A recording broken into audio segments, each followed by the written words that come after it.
Welcome back. Stanford's top player and one of the top receivers in all of the United States, Troy Walters, injured 2 games ago, hasn't played for a couple of games. Will we see him today? For that report, down to the field, and Lisa Molosky. Thanks, Dick. Great news indeed for the Stanford Cardinals. Troy Walters will indeed play, should see significant action. I spoke with Stanford coach Tyrone Willingham just a few minutes ago. He said he doesn't like to play players who haven't practiced, and Troy did not practice this week. But he said Troy is a special case indeed, and he said Troy wants this arena. Troy told me before the game he desperately wants to play. Dick, it appears he will get his wish. Number 5 back in action this afternoon at Notre Dame Stadium. Back to you. All right, thanks, Lisa. 86 catches and 8 touchdowns and a great kick returner, Troy Walters. All the players on this Stanford team say he's our best player, and he is our heart of this team, our hardest worker. He is the one true difference maker on the Cardinal team, and they are going to be delighted to have his availability today. Stanford won the toss and deferred as Tyrone Willingham, the 44-year-old head man for the Cardinal, his 4th year on the farm. His counterpart on the other sidelines, Bob Davie, he celebrated his 44th birthday this week. The Irish with the ball first. Their Big Ten schedule to start this season: win at home against Michigan, lose at Michigan State, win a thriller last week against Purdue. Now it's Stanford today. This is a football afternoon. Crisp bite in the air. Tony Driver, one of the stars for the Irish last week with his 2 interceptions late. And to kick it off for Stanford, senior Kevin Miller. He does the punting and the place kicking for the Cardinals.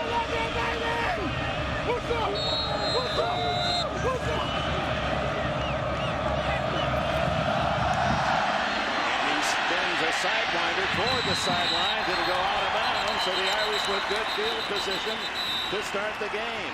Out to the 35-yard line. The Irish want to get off to a faster offensive start. The kickoff goes out of bounds. That was a procedural penalty the last couple of days. against Stanford, which means the Irish will score. Kick out of bounds on the kicking team. Ball will be put in play at the 35-yard line. First down.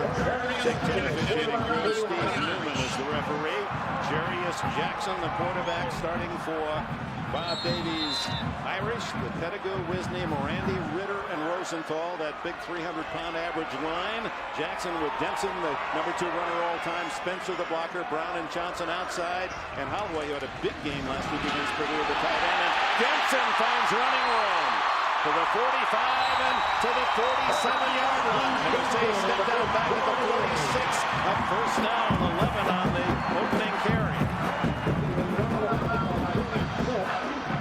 Our principal financial group starting lineup on defense for Stanford. Sam Bennett, Willie Howard, Travis Pfeiffer starts for the injured Andrew Curry and Rial Johnson. Spragan, Steen, and Stockbauer, the S-men, are at linebacker. Johnson and Taylor at corner. Smith and Fought, the safeties. First down, Notre Dame at the 46. Jackson changing plays.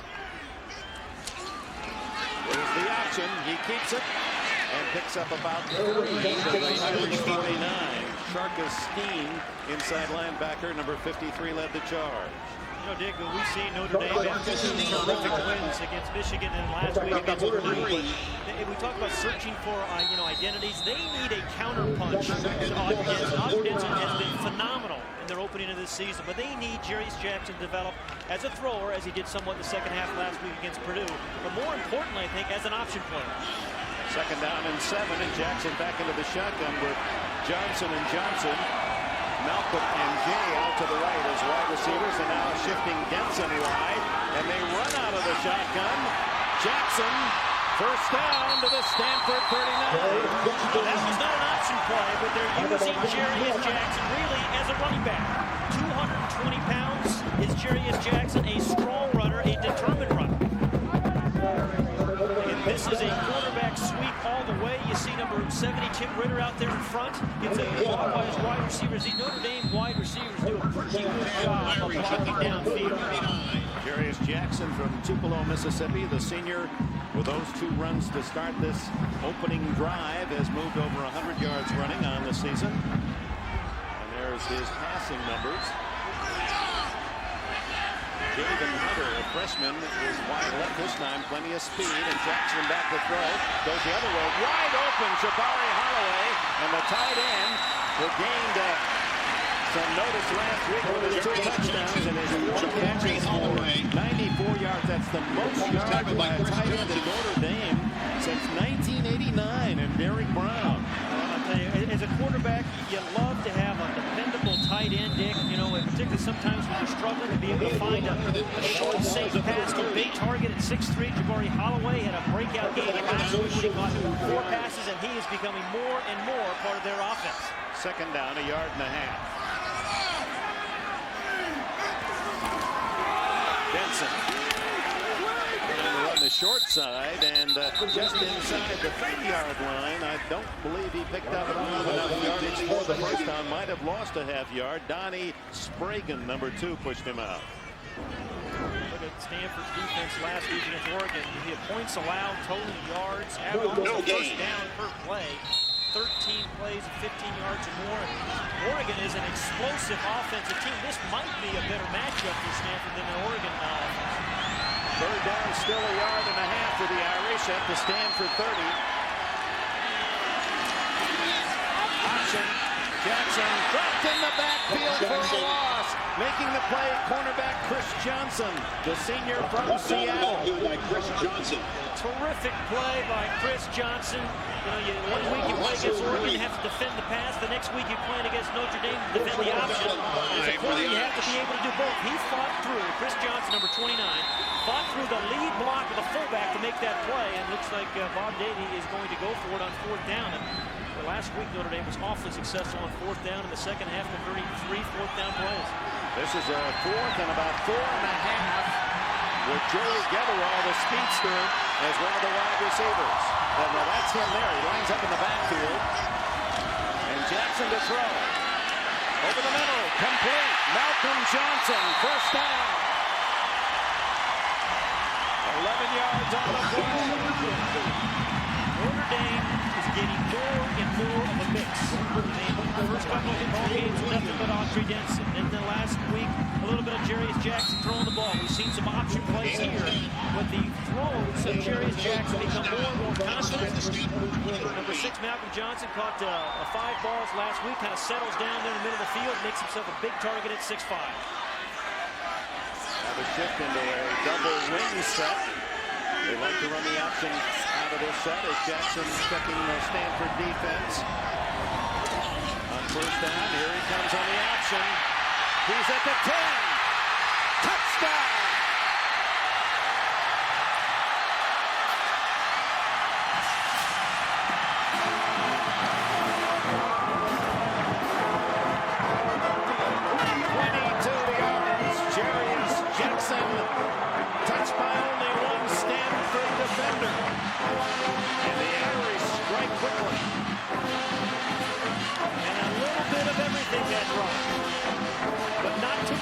We saw the option plays. They said they were going to run the option. Jarius Jackson did it there. That double wing, a 22-yard run. Jim Sanson out of Hunter Smith sold for the extra point. And the Irish lead 7-0. It took less than 4 minutes for them to drive 65 yards. The capper, Jarius Jackson, from 22 yards out.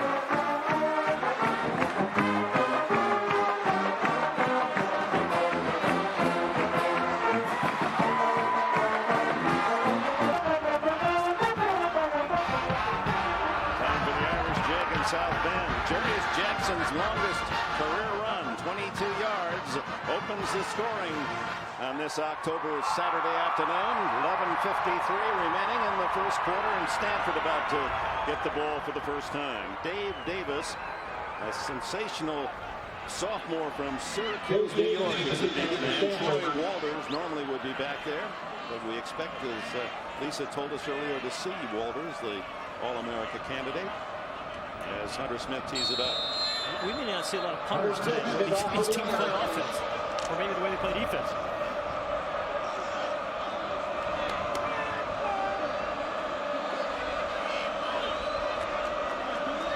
Not a significant breeze today. Slight wind out of the northeast. More of a crosswind from the far side to the near side as Smith delivers. Spins it to the 5. Davis staggers out across the 20 to the 24-yard line. To secure the tackle, 18 on the return. Let's go back and look at this session. Watch the shift here into this double wing. Now Notre Dame and then Jarius Jackson has a chance to pump the option either way. It's an audible when they go into this formation. He decides to go to his right. The thing about Notre Dame, when they run the option play, they do not pitch the ball much. A lot of time, most of the time, Jarius Jackson keeps it. Right decision there as he goes 22 yards into the end zone. Now Todd Husak, the quarterback, number 7 for the Cardinal, sets up at his own 23-yard line. Maxwell Stevenson, the fullback, Corey Wire, the tailback. Husak going long and too long for everyone. Deke Cooper didn't get a hand. Here is the Stanford offense. The men up front, and it's a big line, much as the case is with Notre Dame. Cronshagen, Fairchild, McLaughlin, Croker, and Wilson. Most of those seniors or veterans. Husak with Wire, the sophomore running back. Stevenson, the blocker. Durrani Pitts has produced 27 catches, 29 catches this year to lead Stanford. Their starter is Dave Davis, and the tight end is Russell Stewart. 2nd and 10. Get the Wire. He's out to the 30-yard line. 215-pound sophomore from Pennsylvania. Short of the first down, and here are the Irish. Corey Minor and Pete the freshman on the tackle for Notre Dame. Juan Jones down the nose, and Brad Williams. Corey Minor, Friday, Howard, and Irons, the backers, with Williams and Harper at the corners. Cooper and Driver gets the start at safety.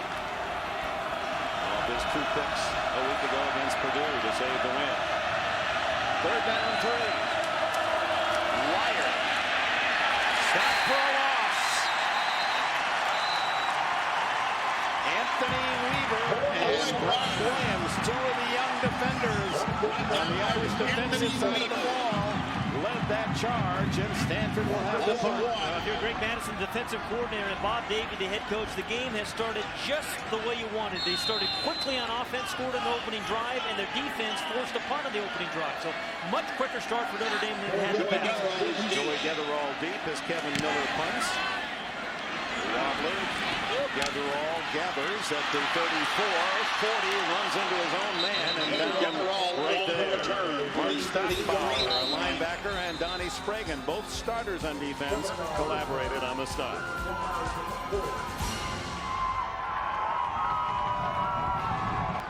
As promised, that opening drive featured Jarius Jackson, the quarterback. 1 pass for 20, and he rushed 4 times for 34. And 3 of those 4 rushes were option plays, Dick. Bob Davie, true to his word, he wants to establish that option game. First down from the 40, the Irish leading 7-0. And off the option, back to pass, over the middle, wide open, Malcolm Johnson, all the way to the Stanford 40-yard line. 21 on the play. Now that's the 9th play for Notre Dame so far today. They script their first 10 plays, and the script has been awfully good. As Jim Cledel, the offensive coordinator, all 9 plays have been effective. Jarius Jackson off the option play, so we've seen option, we've seen quarterback throws. And then here's the receiver, big Malcolm Johnson. Again, mentioned he's 6'5". He actually had both receivers wide open. A really porous pass defense there by Stanford. They spotted at the 39, first down. The Irish moving at will, except for that one down sequence when they faced 4th down and 5, and Jackson from the Stanford 35 was able to complete the pass and drive his team into the end zone. You know, Dick, every good team that I know, whether college or pro, has some sort of identity. In college, you know, Nebraska certainly has their identity. Florida has theirs. Stanford has an identity. Notre Dame still searching for that, but the last 2 weeks they seem to be developing one. You know, early on there was an awful lot of Audrey Denson, but Bob Davie wants Jarius Jackson to be an option runner and a proficient passer. He's not going to throw for 300-yard games, but a timely passer. Second and long, the give is to the fullback and a flag down. A rear carry for Jamie Spencer, who barrels into the 33-yard line, but will check the penalty flag. Once every down clips, they give him the ball. Spencer, the senior from Louisiana, and it's against Stanford. Quarterback. The penalty is offside against Stanford. As you see the other scores, especially here in Big Ten country, many teams opening their conference season. Is Tyrone Willingham, who played here in the Big Ten area. Offside Will take the penalty. on the defense. 5 yards from the previous spot, still second down. You're also a coach at Central Michigan, and Central Michigan, your alma mater, plays a Big Ten school as well. At Michigan State, his alma mater, Tyrone Willingham, who replaced Bill Walsh as the head man in Palo Alto. Very cerebral, quiet, studied man, isn't he? Jacksonville, North Carolina. Bobby Brown with only one catch this year is the man in motion. The give to Denson. Denson to the 25, the 20. Around Smith to the 10. Is he in? No. Stepped out of bounds. They have not marked it as yet. About the 2, Dick. 30-yard run there by Audrey Denson. And again, the way he bounces outside. I mean, he can be a power guy inside, but every once in a while he gets that bounce. Good block there by Bobby Brown. His wide receivers do indeed block. The stiff arm by Denson. And then the right foot was out at about the 2-yard line. That's where they spotted first and goal as Denson has racked up 43 yards on 4 carries. As he continues to distinguish himself, I think both of us agree, Pat Aiden, he's a stronger runner than we had thought. Absolutely. Absolutely. He's been great in the fourth quarter as well as the first. He seems to get stronger. I believe it was Stanford that took a timeout. Cardinal indeed. Ball time. 9:09 left in the opening quarter.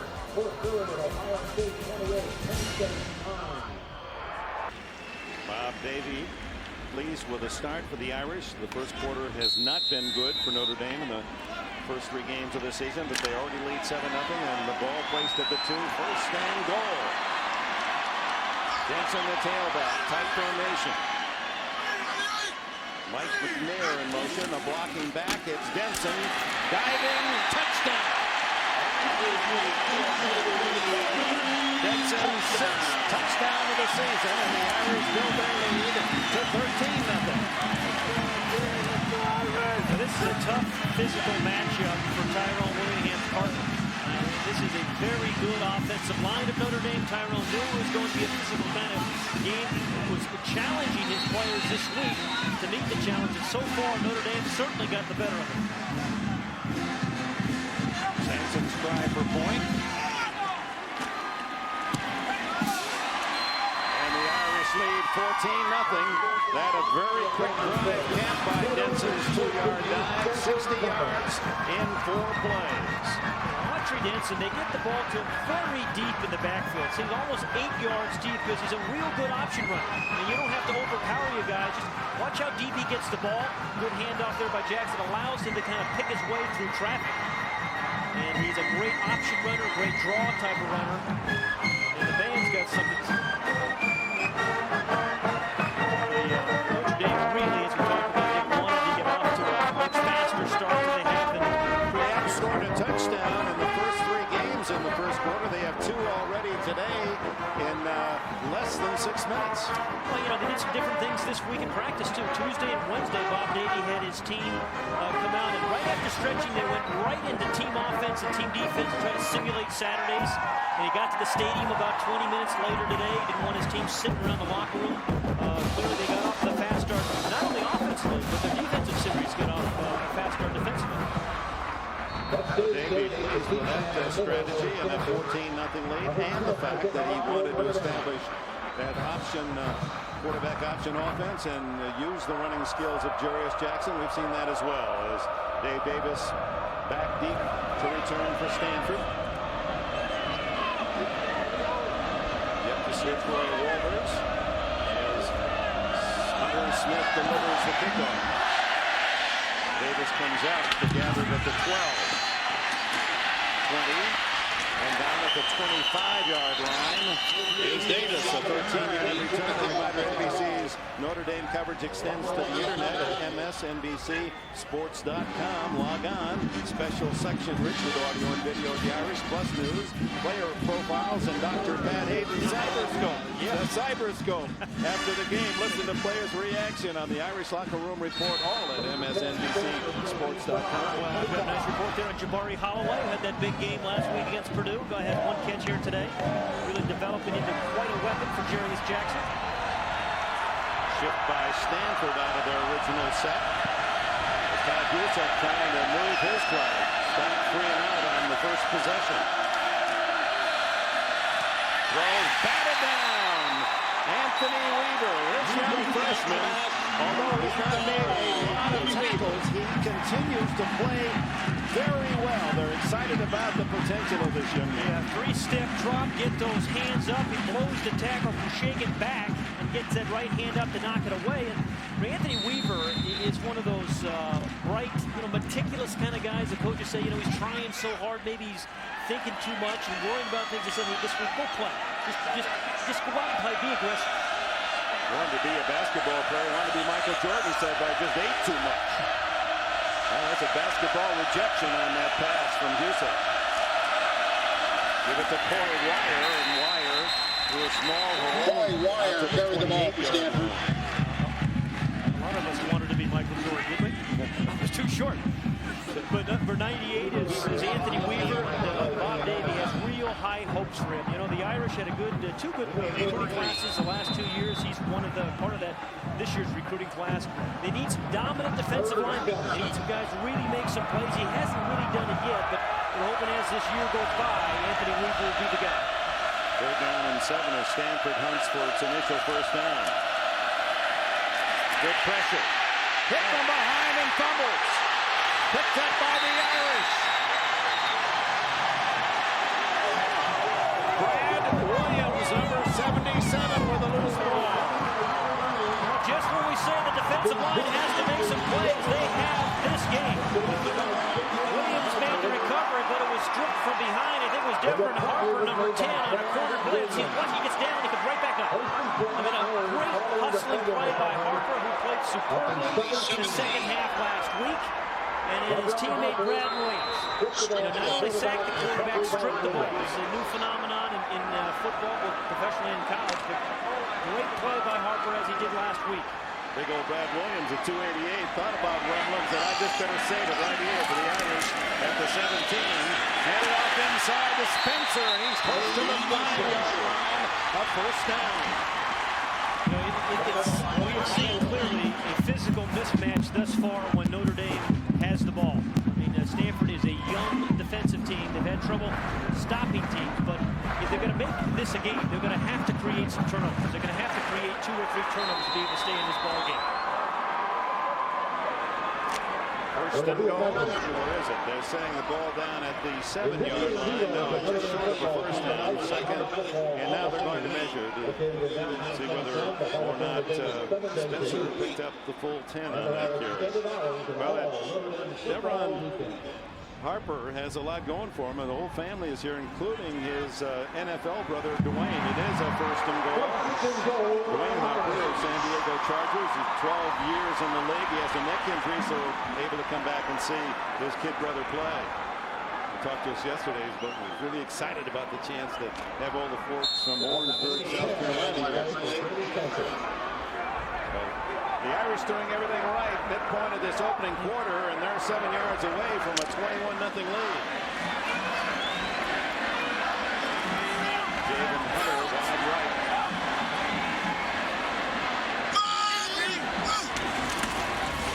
Spencer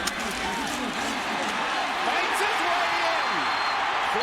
down, however. It's a holder. The Stanford defense with him into the end zone. A flag was thrown in the middle of the offensive pile where you might suspect offensive holding, but no signal as yet. No, face mask, touchdown.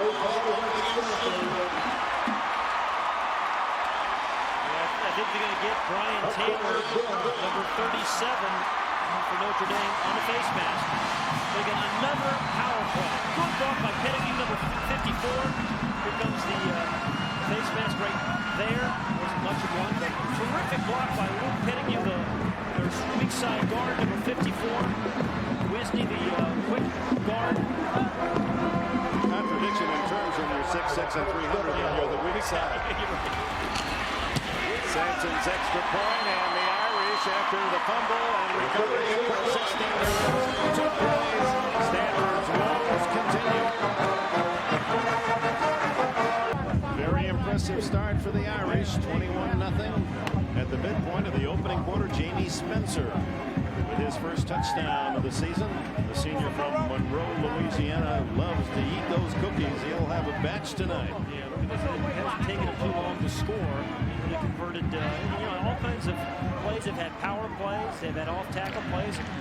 Judicious mix of passes. Tyrone Willingham's defense, their offense is going to have to really give their defense a break. Only 6 plays and negative yardage total for Stanford, while the Irish have run and passed at will. I wouldn't be surprised to see Stanford run reverses, reverse passes, kind of thing, just to try to get back to this ball game. It's a sidewinder toward the sidelines, out of bounds, so Stanford will have its best position for starting a series out at the 35-yard line. 7:30 Eastern, 4:30 Pacific. NBC presents Game 3, the National League Division Series. 4-time National League Cy Young Award winner Greg Maddux and the Braves will go against Slammin' Sammy Sosa and the Cubs. The rookie Kerry Wood gets the start for the Cubs at Wrigley Field. Game 3, National League Division Series tonight, 7:30 Eastern, 4:30 Pacific. Here on NBC. Davis in the slot. Ronnie Pitts wide left on the give to Paul Wire. And Wire straightened after a yard gain. A big defensive surge led by 27 Bobby Howard, the inside linebacker. There's Greg Maddux, the defensive coordinator of Notre Dame, also a big Cub fan.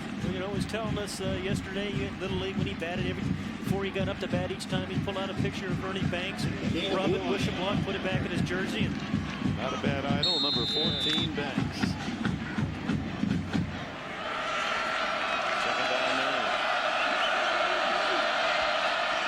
Receivers again to the left with Wire, the running back.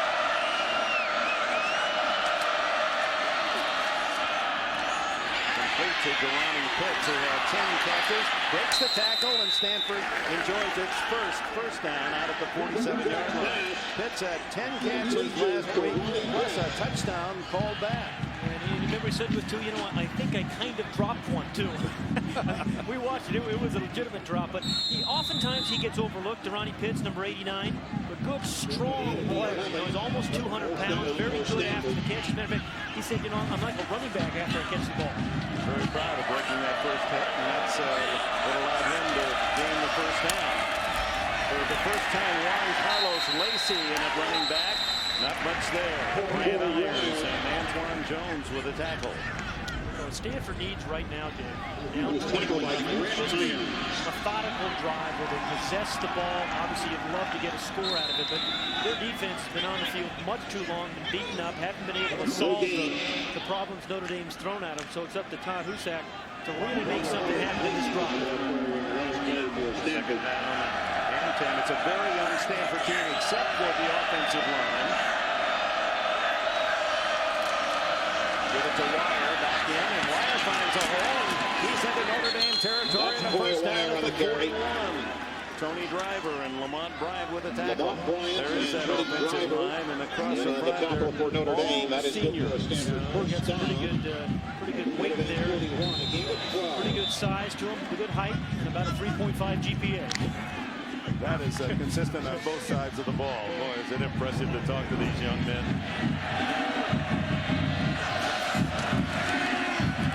Out of the backfield, completes a wire at the 40 and battles to the 37, a gain of 4. That was a good touch pass by Husak. Driver and Actually, I on the tackle. thought Boyd Wire, number 22, was going to get a little bit more out of that catch. Good tackling by the Notre Dame secondary.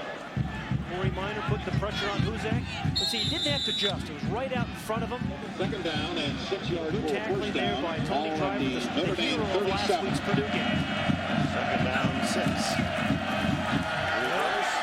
Davis caught in the backfield for a loss by Brian Irons. A budding star, Irons, 256-pound sophomore from the Woodlands, Texas. Well, there's one of those special plays we're just talking about. Stanford maybe running some reverses here, but Grant Iron just stays at home as he should. And Stanford feels perhaps they're physically outmatched. Perhaps they can have these kind of plays that give them a big play, trying to create one. But if your backside linebacker, if he stays at home, you're going to create negative plays. And indeed, that's what Grant Iron did there. Third down and a dozen. Screened at Ronnie Pitts, and Pitts is in the clear at the 20. Oh, caught from behind with a shoestring tackle, saving a touchdown for the Irish. 28 yards on the play.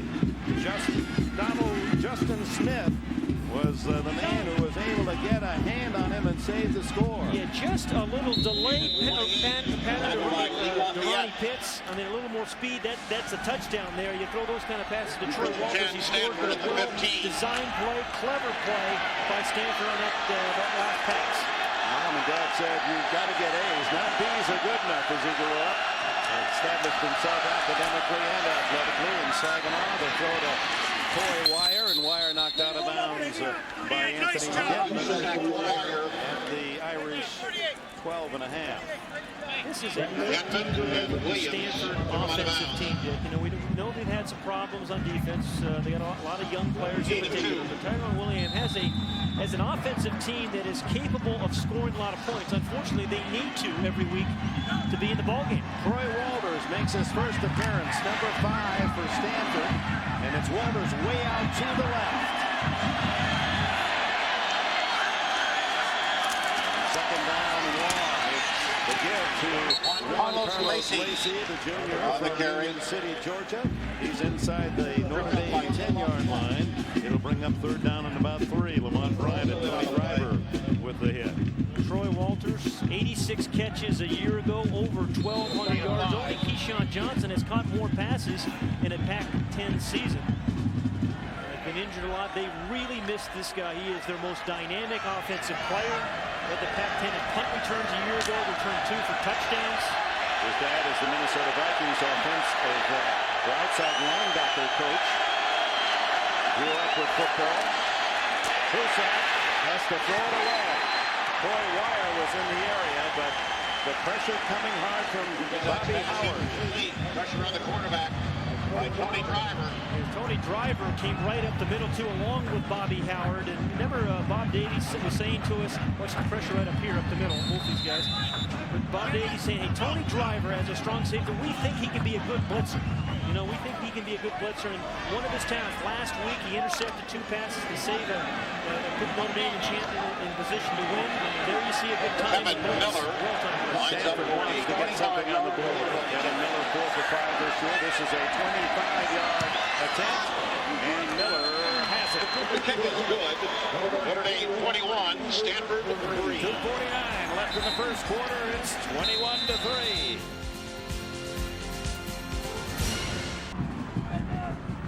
Recaping the ankle of quarterback Todd Husak, wearing a familiar Stanford number, that number 7. I think Guy Benjamin wore it, and a fellow named Elway, you wore that number 7 as well. A little better on that third opportunity. Go 57 yards, stall, and have to settle for the 25-yard field goal. It's 21-3. Notre Dame and Tony Driver, who was the state sprint champion of Kentucky as a high schooler in Louisville, beat to return. I think they have a chance for a big return with him today. From the 11.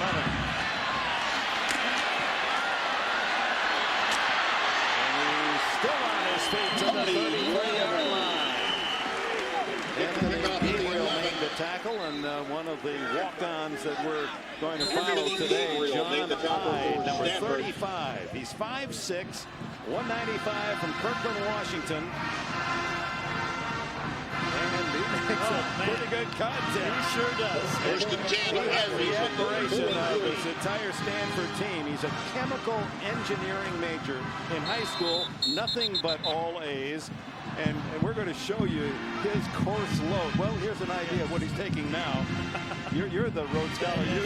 I was an English major. I steered clear of these. But, you know, the other thing about John, he's a great student, 3.8. But he's still got a couple easy ones to go there. Yeah. Here's one, Dick. You'd be good in that one right down there. It's got you written all over it. Those two dogs. That's what you get at Christmas, those two dogs, right? Yeah. This story is a walk-on at Stanford. Jackson with a toss to Benson, and he's out of bounds out at the 37-yard line. John Hyde, there he is. You know, you talked about players having the respect. I think uniformly, both at Stanford and Notre Dame, all the players, the scholarship players, have a high regard for the walk-on. John Hyde, this past week, was a Autry Denson for the scout team, and he works hard. They practice, and they're committed from 1:30 to 6:30 every day, and yet he still does it for the love of the game. That's right. That's the whole point. They're not doing it because they have a scholarship and have to play in order to stay in school. They're doing it because they just love to go out and play football. The throw is complete to Malcolm Johnson at the 42. That'll be close to a first down. Appears to be a yard shy. And of course, Notre Dame with a share of their own walk-ons. Got a chance to talk with them. It just makes you feel so good about college academics and the kinds of people that universities like Stanford and Notre Dame attract. Crowther, number 56 for Notre Dame, one of the many walk-ons on this Notre Dame team. He's got a nice story. We'll tell it before our day's over. Third down. It's a yard and a half about. And it's going long with Jackson and a flag down. Intended for Bobby Brown. Jackson talked to Brown this week. He said, I know you're upset. You only have one catch. I'm going to get you the ball. And Chris Johnson, the best of the defenders for Stanford, may have been guilty of a hold. You know, Notre Dame has not thrown the ball deep down the field much this year. That was one. It was easy to see why Chris Johnson was a little bit fooled, but it was an easy call of defensive holding against Johnson. Bobby Brown, Brady. They saw some really good blocks this year. This is going to be, you can make this call. That's big time wrestling there. And with it, the automatic first down. On the defense. Bobby Brown caught over 40 passes last year, and you know, unselfishly hasn't complained much and blocked well. That was after 4 games. He had 24 last year, just one this year. Into the 4th game. 10-yard penalty. Yetherall, rather, is out to the right. First and 10, Irish. Tight formation At the 48 of Stanford. At the Irish 47.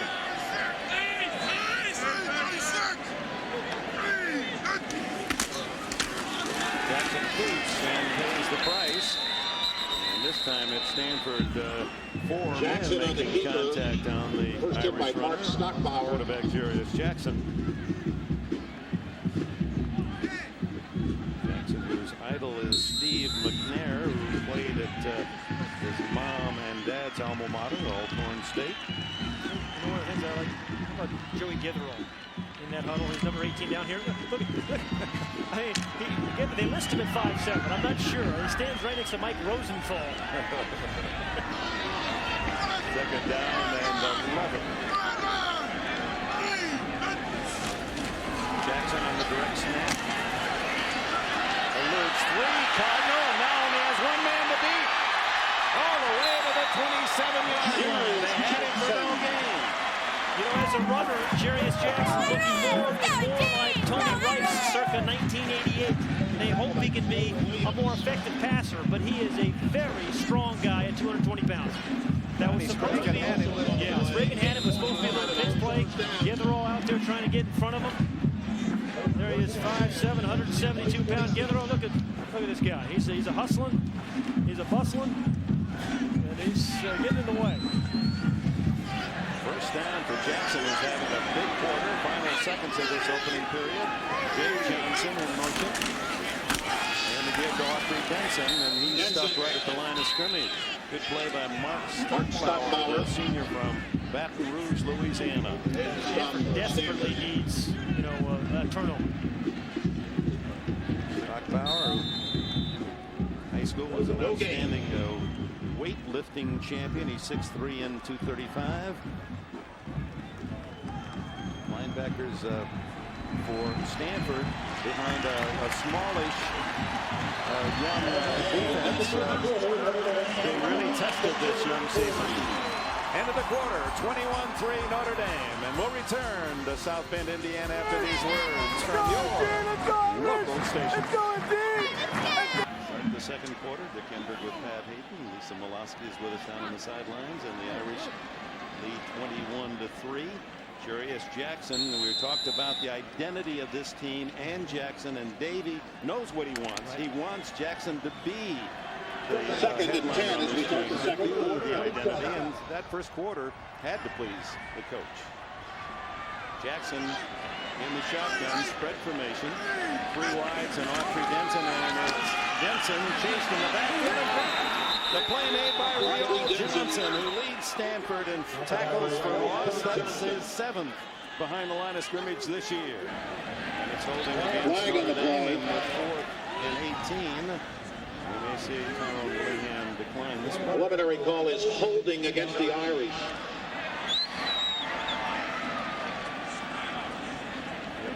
It's his call to wave it off, bring up 4th and 18. Tyrone Willingham, we were talking to him this week too. He has a special affection for walk-ons, being one himself. Both in football and baseball at Michigan Holding. State. Offense. Penalty is refused. Declined. 4th down. What's the call here for Dave? Do you go for 4th and 18? You're on the 35. No, he's going to put it 4th and 18 now. Punt unit. Yep. And what Hunter Smith needs is just pooch this thing. You do not want to punt this ball at the end zone, but they are very concerned. Notre Dame's very concerned about Stanford's punt block ability. Ronnie Pitts stands at the 10. Hunter Smith. Punt.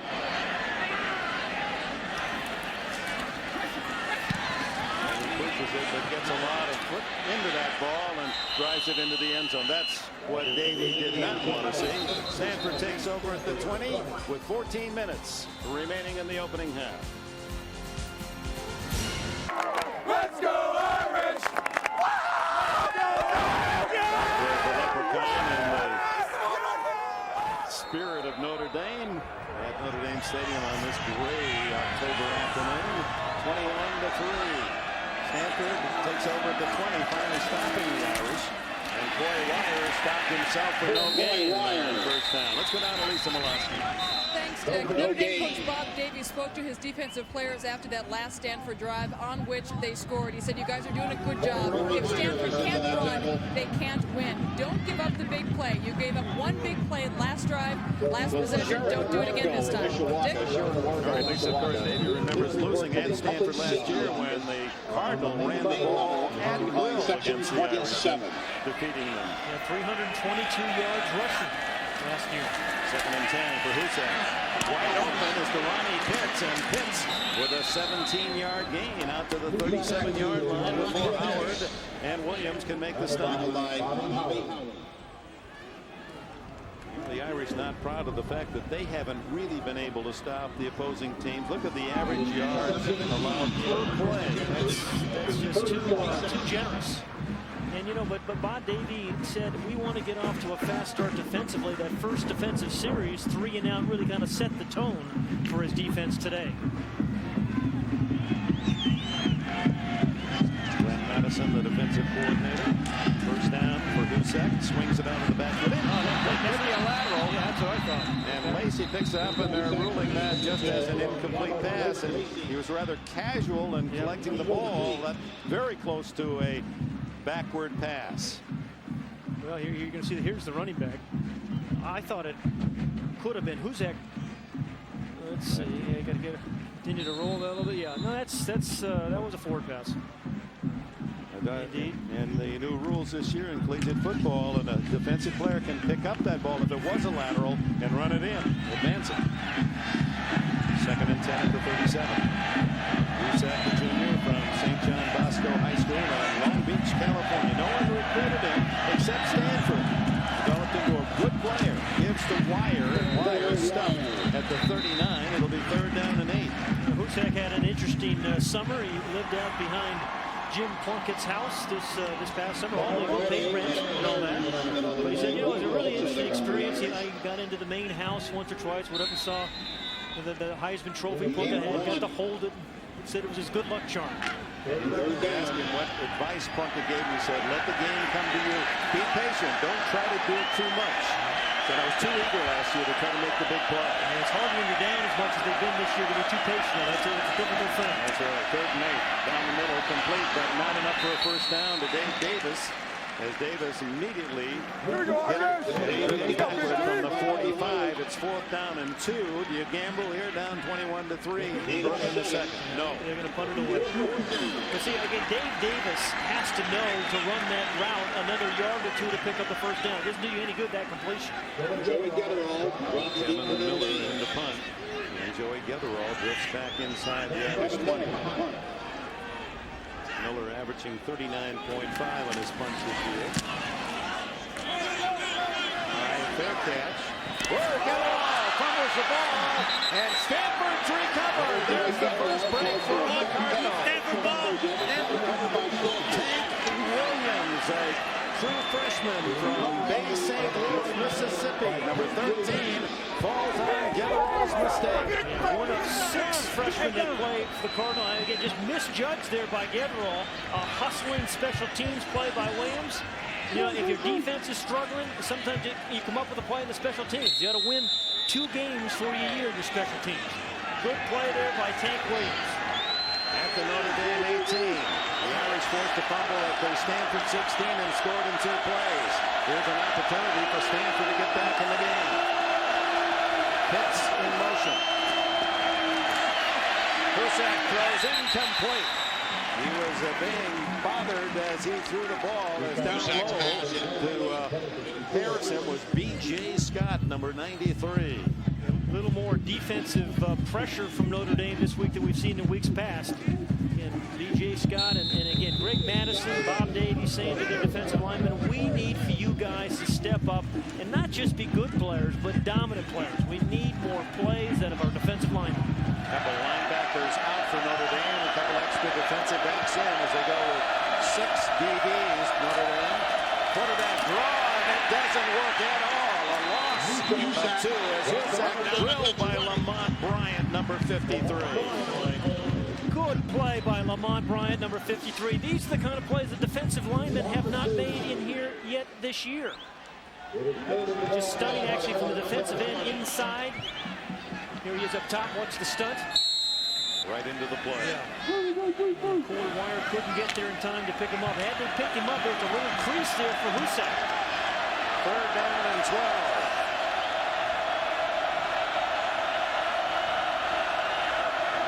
Down at the Notre Dame student section end of Notre Dame Stadium, so plenty of noise for Husak to battle. Throws underneath to Pitts, and Pitts hit immediately by Ty Good. Gets to the 13-yard line. Still about 5 yards shy of a 1st down, and 4th down coming up. Well, another tough decision, I think, here for Tyrone Willingham. And I believe he is going to think about seriously going for this one on 4th down. Now, a couple of alternatives. Try to draw Notre Dame off sides, but clearly Notre Dame is going to call a timeout. Ty Good shaken making that tackle as Pitts has his 4th catch and 63 yards to lead Stanford. Timeout with the Irish in front, 21-3.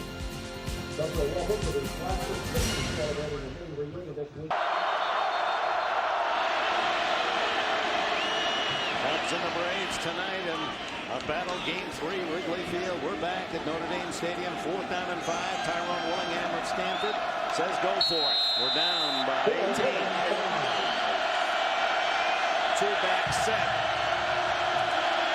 Husak to one of those backs. Corey Wire fighting, and he stopped short at the 10. The Irish really difficult way to pick up those 5 yards, dude. Lee Lafayette, a junior from Kankakee, Illinois, makes the hit. Here's your receiver out here, Corey Wire. See, all those 3 defensive players, they all can rally to the ball in front of the first down marker. And Bob Davies should be excited about what he sees with his defense today.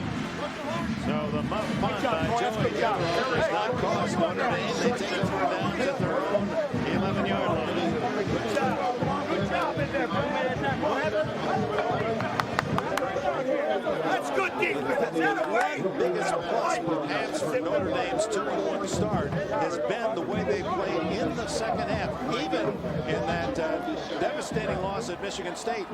Although well down 42-3 at the half, they played well in the second half. So Bob Davies figures that we can just get the team Irish to play well in the first half. We might have something here at South Bend. Absolutely. Had much stronger second halves. And, you know, if there's a word that for me to describe this Notre Dame team, it's perseverance. They have really hung in there, played pretty ugly at times, but hung around, and found a way to win in the fourth quarter in particular. Against Michigan and Purdue, and now perhaps against a less talented team in Stanford. They rolled up a 21-3 advantage.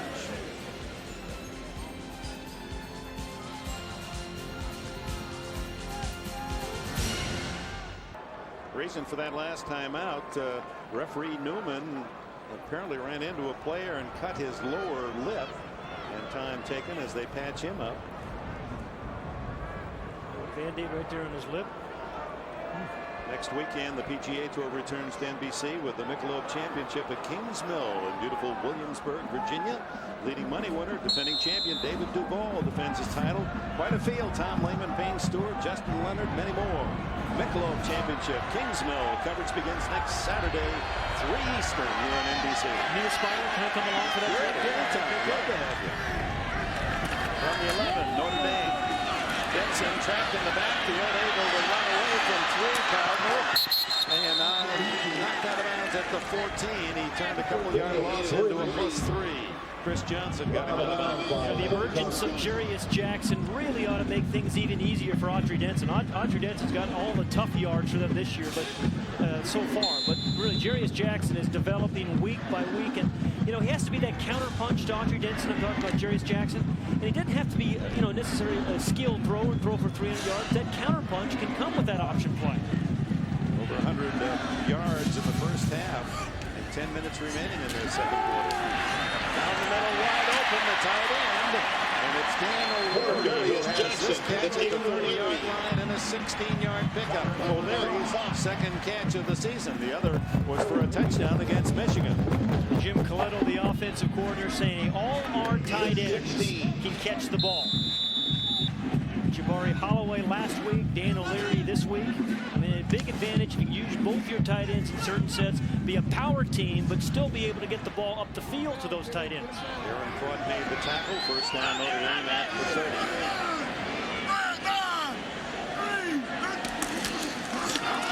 Again, is to Joey Goodspeed, the fullback, and he plows out to the 38-yard line. Nearly 8-yard pickup on first down. Goodspeed, the junior from Montgomery, Illinois. Notre Dame always seems to have good, productive fullbacks. You don't necessarily give the ball a lot. We've seen Spencer score a touchdown, now great speed. Jason Murray back after an injury. 3 good, solid fullbacks. Second down and 2. Stanford caught in the middle of a defensive shift as the ball was snapped. Stockbauer able to make the tackle on good speed. And not much to grab on this young man. He's only 6 feet tall and weighs 241 pounds.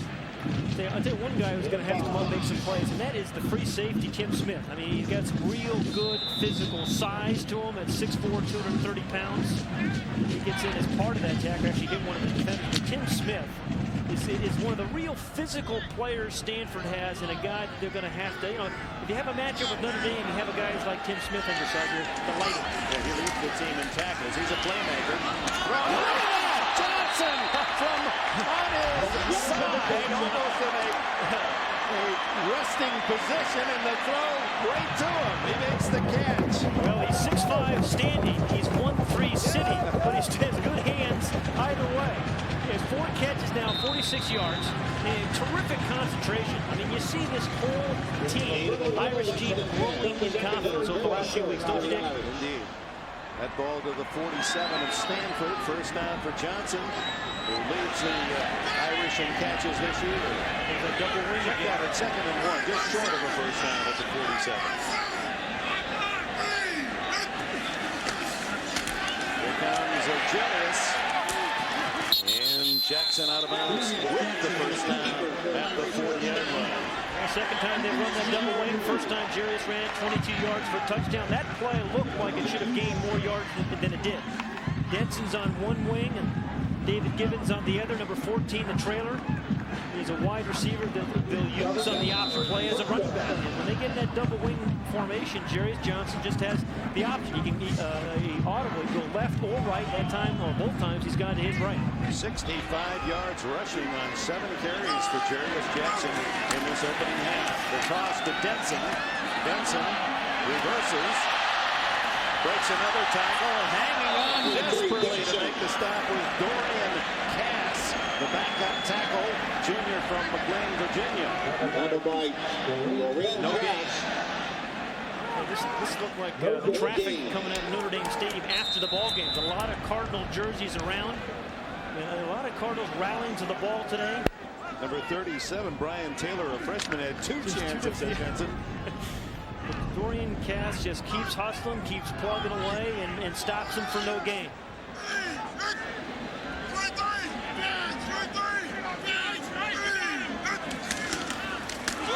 Denson, ball tackle, tripped up after a pickup of 3. And I believe, Brian Taylor down there to secure the tackle. Travis Pfeiffer got a piece of him underneath to knock him off balance. Brian Taylor, there he is, number 37. Again, one of those 6 true freshmen of Tyrone Willingham's that he's played this year. Guys who have taken their lumps a little bit. They're going to develop into pretty good players. Happy with Brian's progress. Tough game against Oregon last week, but they think he can develop into a strong corner in the Pac-10.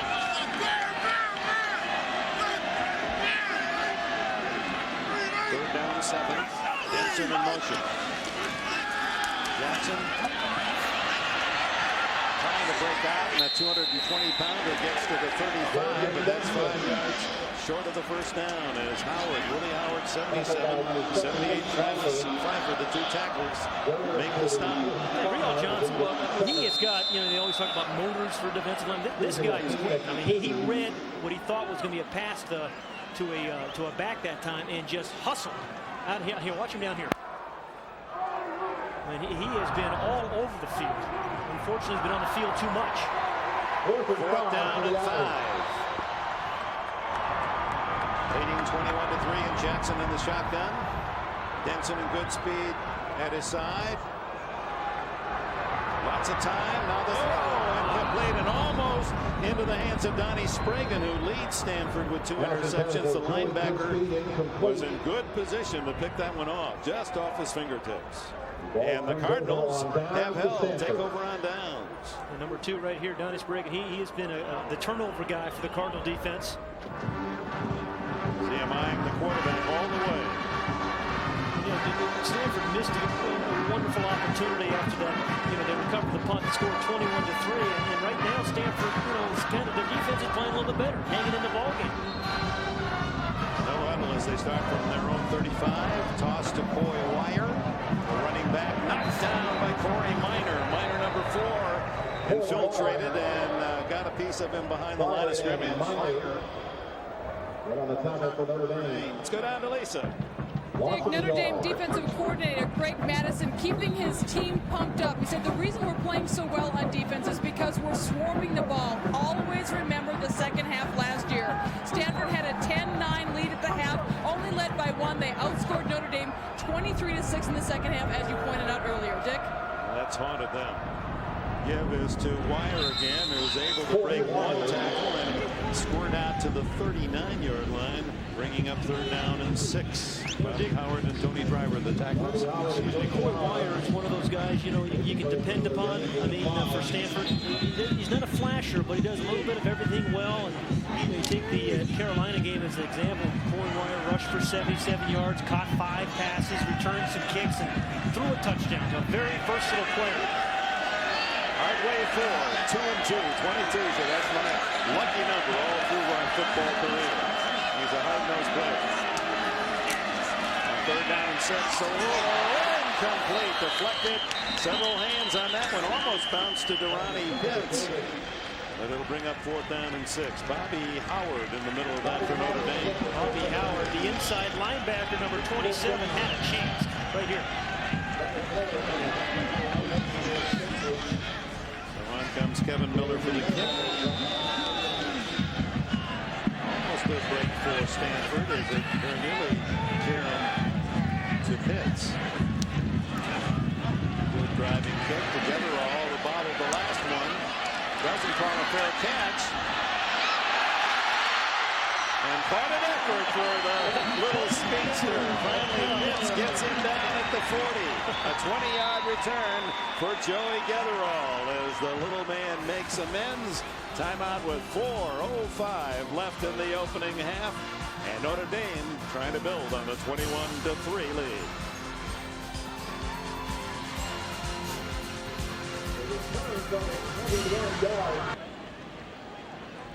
All right, Dan, and also at halftime, we'll be talking with a famed athlete, Senator Bill Bradley. There's a lot of Hall of Fames, but for my opinion, the GTE Academic All-America Hall of Fame is the elite. Those are the charter class, and Bill Bradley of Princeton, along with our Pat Hayden, my former partner, Merlin Olsen, McMillan, Rubaugh, Dawkins, a Heisman winner, and Bradley and Hayden side by side at halftime. The give keep by Jarius Jackson, who is toppled hard out at the 49-yard line by Chris Johnson. A gain of close to 10 for Jarius Jackson, who's had by far his best half of the season. 76 yards on 9 carries. You know, oftentimes it's very difficult for option quarterbacks to be finesse passers, Dick. You know, because you take so much of a pounding, running that option. Thus far, in this ball game, he's shown the ability to take that pounding as a runner, but still throw the ball with some success. Holloway and O'Leary, 2 tight ends now with 3.5 minutes left in this opening half. Give it to the fullback, Spencer, big hole, 40, 30. Finally dragged down at the 14 by Chris Johnson. Jamie Spencer, 37 yards. The physical mismatch right now is really apparent. And again, everything seems to be working for Notre Dame. They've got fullbacks in the middle. They've got the option play on the outside. They've thrown the ball well. And Notre Dame has had a nice mix of plays. And here's Spencer, who outweighed the man who tackled him by 60 pounds. And Johnson did everything he could with the angle to catch him. Big opening half, running the football. Notre Dame first down at the Stanford 14. Walk through Denson. 10, 5 out of bounds. Chris Johnson again, who has been the most effective of the deep defenders for Stanford, and you don't like him when your cornerbacks leading the team in tackles. You know, he's their best pass defender too, is Chris Johnson, number 29, and he's made some good plays today, even though they've been down the field. But the last one on Spencer saved the touchdown. He's from Seattle. His dad, Bob, coached college basketball at the University of Washington for under Marv Harshman as an assistant for some 10 years. From the 5, second down 1. Denson caught in the backfield, ran up the back of his own blocker, center John Randy, and then Travis Pfeiffer was there to put him on the grass. You know who else helped? Dorian Cass, number 71, kind of burrowed his way in there, I think, early on. Cass, number 71, kind of burrows his way, cleans it up for Pfeiffer to make the tackle. So good team defense there by the Cardinals. Cass was overcoming a pretty good hold. He certainly was, yes. WWF type of hold. Third down and 3. 2 tight ends. Here comes Jarius Jackson. He's at the goal line. He is in for a touchdown.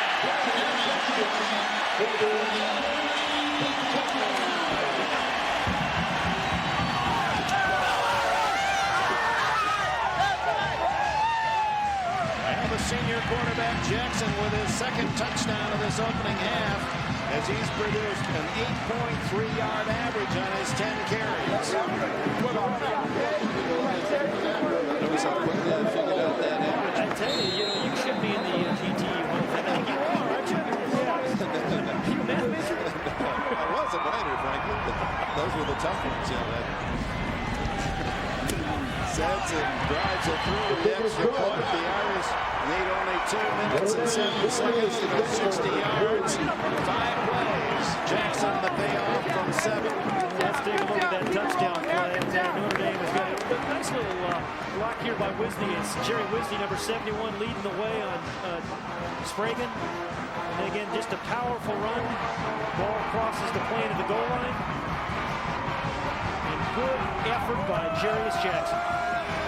Again, really has made a significant contribution the last 2 weeks. Last week as a passer, this week primarily as a runner. A fairly generous call by the linesman, as it does appear that Jackson's down there and then reaches out to the goal line, but nevertheless it is 28-3. Oh, boy. Yeah. The fans get into it, as is the band, as they should be. Quite a camp, quite a weekend here at Notre Dame. A lot of activities going on.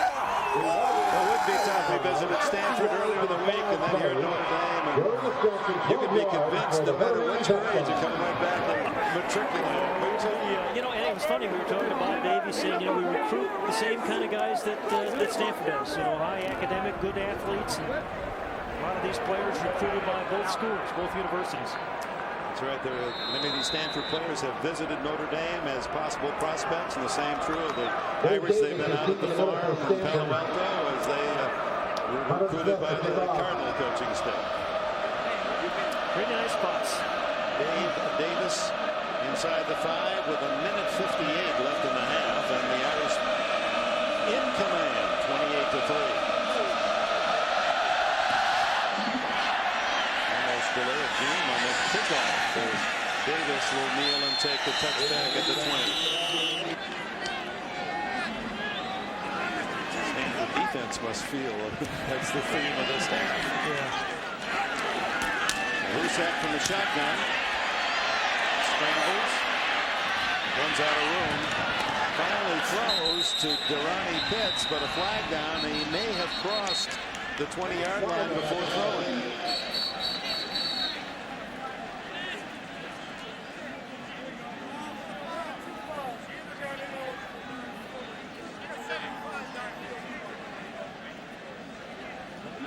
The officials are sorting out as to the call.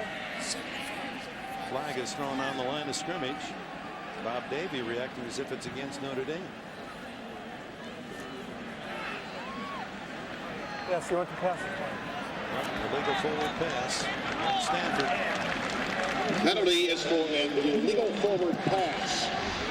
Well, again, here's the line of scrimmage, right? So you look at the 20-yard line and where Todd Husak releases the ball.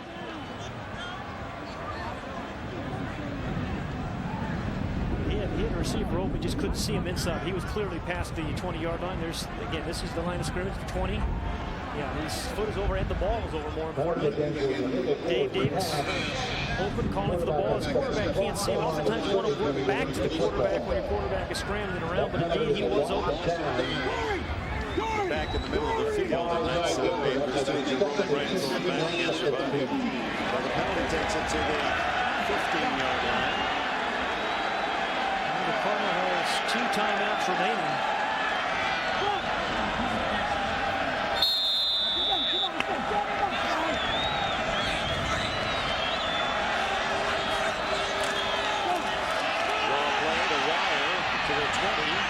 Nice move there by Coy Wire, and he's out close to the first down at the 28-yard line. It'll be 3rd down and 2. He's brown belt in karate. Told us that has really helped his athletic career, giving him mental discipline, and as a football runner, great balance. He said that's part of The transference of talent. Flexibility. And again, a smart play there by Wire. He got as much as he possibly could and got out of bounds, saved the timeout. 3rd down 2.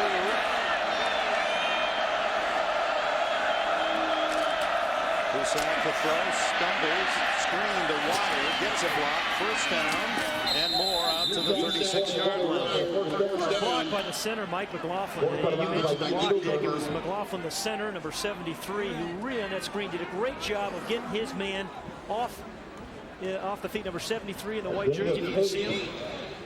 Just a quick little screen out here to Wire. Wire did a good job of staying in and checking Brad Williams, 77 of Notre Dame, make it look like it was not a screen. And then made the catch in the 1st down to the 36-yard line. 1:33 left.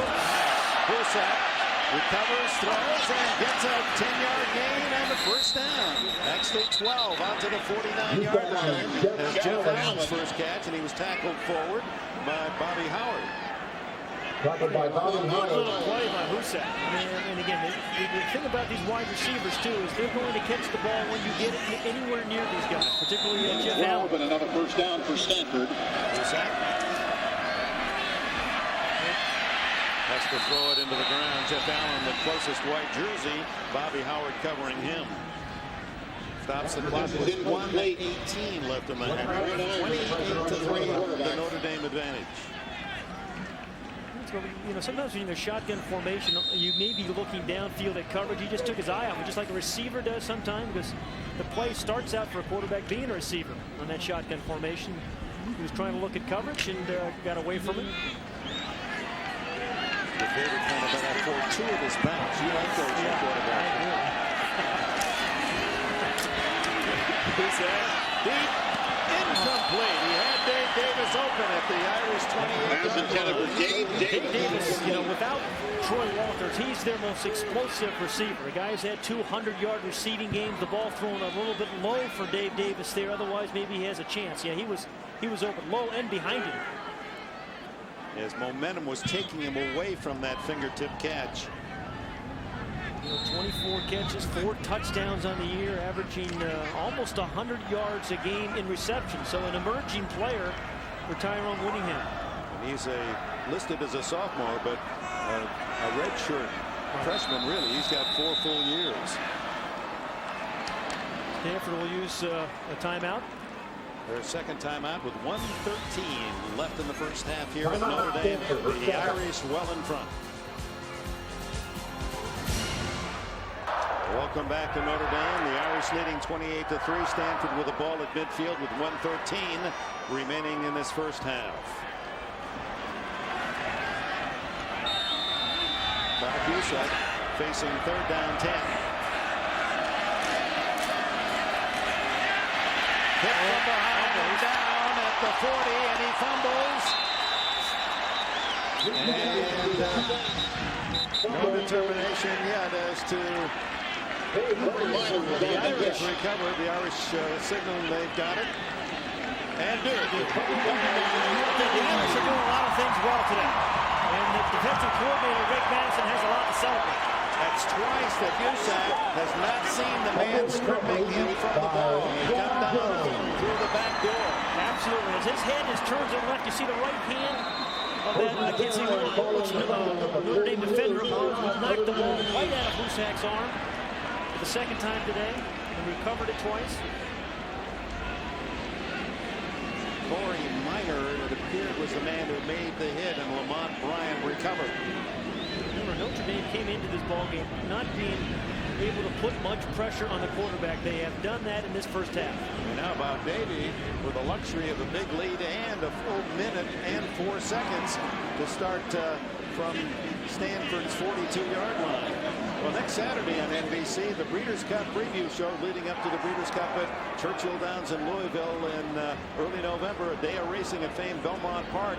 Next Saturday, we'll see Skip Away, the amazing 5-year-old trying to become the biggest money-winning horse of all time, passing Cigar. It's the Jockey Club Gold Cup Breeders' Cup preview next Saturday at 5 Eastern on NBC with our buddy Tom Hammond in control. From the 42 22, Jarius Jackson and the Fighting Irish, Bob Davey, with another chance. He's got one timeout remaining. I think he was very upset about Notre Dame being charged with a timeout. And they were. They have one remaining, though, with 1:04 remaining this first half. They have done everything well offensively and defensively today.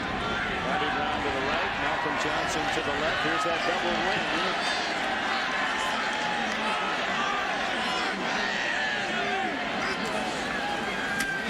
And Jackson keeps. Pitches to Denson. Denson running out of room at the 42-yard line. Lost about a half yard. Well played by Willie Howard, big number 77. Yeah, he always hustles, doesn't he, Dick? I mean, watch him right here, number 77. This guy never stops. He was running a little stunt, then felt the play was going to be outside. Gets his 290 pounds moving. Just, you know, the coaches were saying to us, if we can get everybody to play at Willie Howard's intensity level, he's a Stanford man for life. He's got the Stanford tattoo on that right bicep. He didn't get traded. Have to go to South something. Second down, 10. Jarius Jackson buying time. And he's not going to take a chance. Takes the sack back at the 48-yard line. And credit that to Aaron Falk, number 26, the safety man. The maturity of Jarius Jackson. Again, you see it developing. He didn't force the play. Knew the circumstance of the game. Knew that he was up 28-3 and did not force the play. 30 seconds remaining. Clock running. Maybe here's a chance to just give Joey Getherall, their kind of fastest wide receiver, a chance. Throw the ball downfield and let Getherall run under it. Taking a lot of time, and the play clock down to 5 seconds. He'd like to throw to Bobby Brown, but stays on the ground, gives to the fullback, and James Spencer straight ahead. The final play of this opening half. The Irish fans wanted more, but Jarius Jackson says, I'm not going to be great. We'll take it at the intermission. It's Notre Dame 28, Stanford 3. Let's go down to Lisa. I'm here. Bob, everything going the Irish way in the first half, actually rather unusual for Notre Dame with a big lead so far this season. This is the first time all season you've had this heading into the half.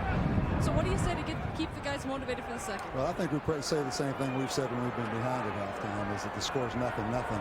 We've had a couple other opportunities, just like here before at the end of the half, and you know, we certainly can't squander away those scoring opportunities. But I'm proud of our defense right now. We're playing a little bit better. We can move the football when we execute. So we just need to execute and play it like it's nothing at halftime. Thanks for joining us. Back to you, Dick. All right, thanks, Lisa. Coming up next, Dan Hicks will be in our New York studios with the Sun America halftime report. That comes up after a message from Notre Dame and from Stanford.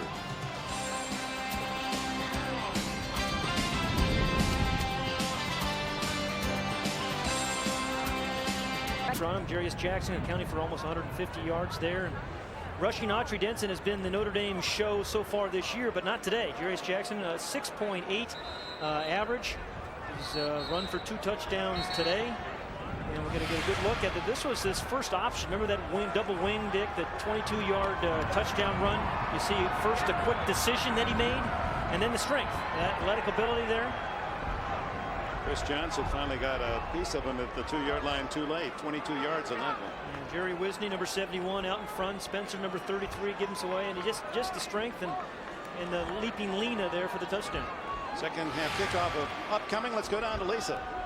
Thanks, Dick. I spoke with Stanford coach Tyrone Willingham, who was actually much more accommodating than I expected, considering the Cardinal are down by 25 points. He said offensively, we need to work out our problems with our option. Defensively, he wants more pressure on Jarius Jackson. As you pointed out, Jackson had a very big first half. He said if we get a fast start to the second half, we'll be okay.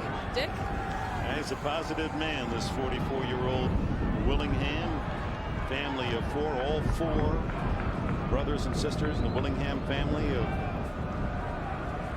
North Carolina, college graduates. He said that was the one promise our parents made to all of us. You are all going to get a college degree. Here's at Michigan State. Optimistic as a Red Sox fan. And a Cubs fan. It is Dave Davis deep to return. Hunter Smith has it teed up. Waiting for the band. Something like 1,000 band members with the current Notre Dame marching band and the alumni back. Boy, that was powerful music in the background. It is an experience to be on this campus. All weekend has been experience. There's been a lot happening. The ball. Yeah, no dramatic feel at all, that football. That's why they made it that funny shape. They just can't predict it at all. You know, yesterday we were on campus and Let's go, went to the grotto. Let's go, Talk about your mother. And, we listened to one of the students take high school students around in a guide. We had a hand up. Who wants to sign? We'll do it. It's a very nice place. Palo Alto's not so bad either. No, we'd have raised our hand there too if they'd asked. Now we're underway in the second half with the Irish in front, 28-3. From the 4, the sophomore Davis hesitates, trying to find a hole and does. Gets a good block at the ball. Wow, real vicious helmet penalty as the face mask grabbed and spun by Ty Good. That's an immediate 15. That'll take the ball out to the 50-yard line. And Tyrone knows he's got something happening here. I mean, he's got a chance to get back in this ball game. He has to in this drive. The opening drive of the half, there's the personal foul, easy call. Opening drive of the half sets the tone, Nick. We've seen that, certainly from Notre Dame the last few weeks. And the Cardinals, if they can get on the board, claw their way back in, they have a chance. And sometimes you get it on special teams. Here's the face mask right. Ouch. That's a vicious 15-yard penalty, and the first penalty against Notre Dame. It went clean the entire first half. It'll take it right to the 50-yard line. Tackling by the face mask on the kicking team. Fortunately, Davis okay. He was absolutely lucky that he bounced up. And the Stanford Cardinal with their best field position to start a drive in this game as we open the second half. Pass incomplete to Durrani Pitts. Bobby Howard there to cover for Notre Dame. First half, not much going. You know what surprised me? Stanford came into this ball game with a game plan of trying to get the ball short to the tight end over the middle, and they have not been able to do that at all. That play has been taken away. Second and 10, the throw complete, but for just 2 yards to Davis. This is the best we've seen Corey Minor play, Dick. You know, he's healthy, had a turf toe, missed the Michigan State game, still not fully recovered a week ago, but he has put pressure on the quarterback at times, and that time a nice open field tackle. One of the tri-captains for the Irish, 4th down and 7. 3 wide receivers. Husak screens, wire, hit, fights, but does not make the first down. Goes to the Irish 43. It'll be 4th and 3. Howard makes the stop. Bobby Howard, who continues year after year to be one of the top tacklers for that Notre Dame defense. Yeah, they're going for it here. Now here comes the punt team. Mike McLaughlin, the center for Stanford, even though his team trails 28-3, he has played well. McLaughlin from San Jose, California. 4-year Stanford player to start the last full 3 years. It starts on as a freshman. Miller with Getherall letting the ball go, and no, he did not establish a position on the field of play. He was in midair when he caught the ball, leaving the end zone. So in essence, he never established his position in the field of play. But apparently, they're going to let him have it. They're going to down and spot the ball inside the 1-yard line. Now let's see if he established position in the field of play. He was from the end zone, still in midair when he caught it. But they'll start at the 1. Let's take another look at that last play. Frank Primus is in the end zone as the ball lands. The ball hasn't crossed the plane yet. He comes back in. Steps out. I think the back foot touched the yeah. Maybe it's a different rule in the NFL. According to Lisa Milowski, the official has said if the ball, as long as the ball doesn't go across the goal line, you can grab it down in any manner as long as you get it before it hits the goal line. And Lisa knows her football. Her father, a 41-year head coach at Minnesota Duluth. Yeah, she has been raised with this game. She's seen a few third downs, right? Oh, Notre Dame, they started out touchdown, touchdown, touchdown. Remember that fast start they talked about? They really haven't been dynamic early in the game in their first 3 ball games, but they sure have today. Jackson on 2nd down and 8. From his end zone. Loose coverage, and Brian Taylor allowing room for Malcolm Johnson to catch the first down pass, 17 yards. You know, pass completions always start with protection. And this offensive line has run blocked very well today. When they push the defense, and there's a hole in the end zone. That should have been a safety, actually, Dick. There was a hole there. And then if you get that protection, it gives you a chance for your receivers to get downfield, drive defensive backs off, and make the play. But that looked like a hole to grab that should have been a safety. But no call, and it's first down Notre Dame at the 20.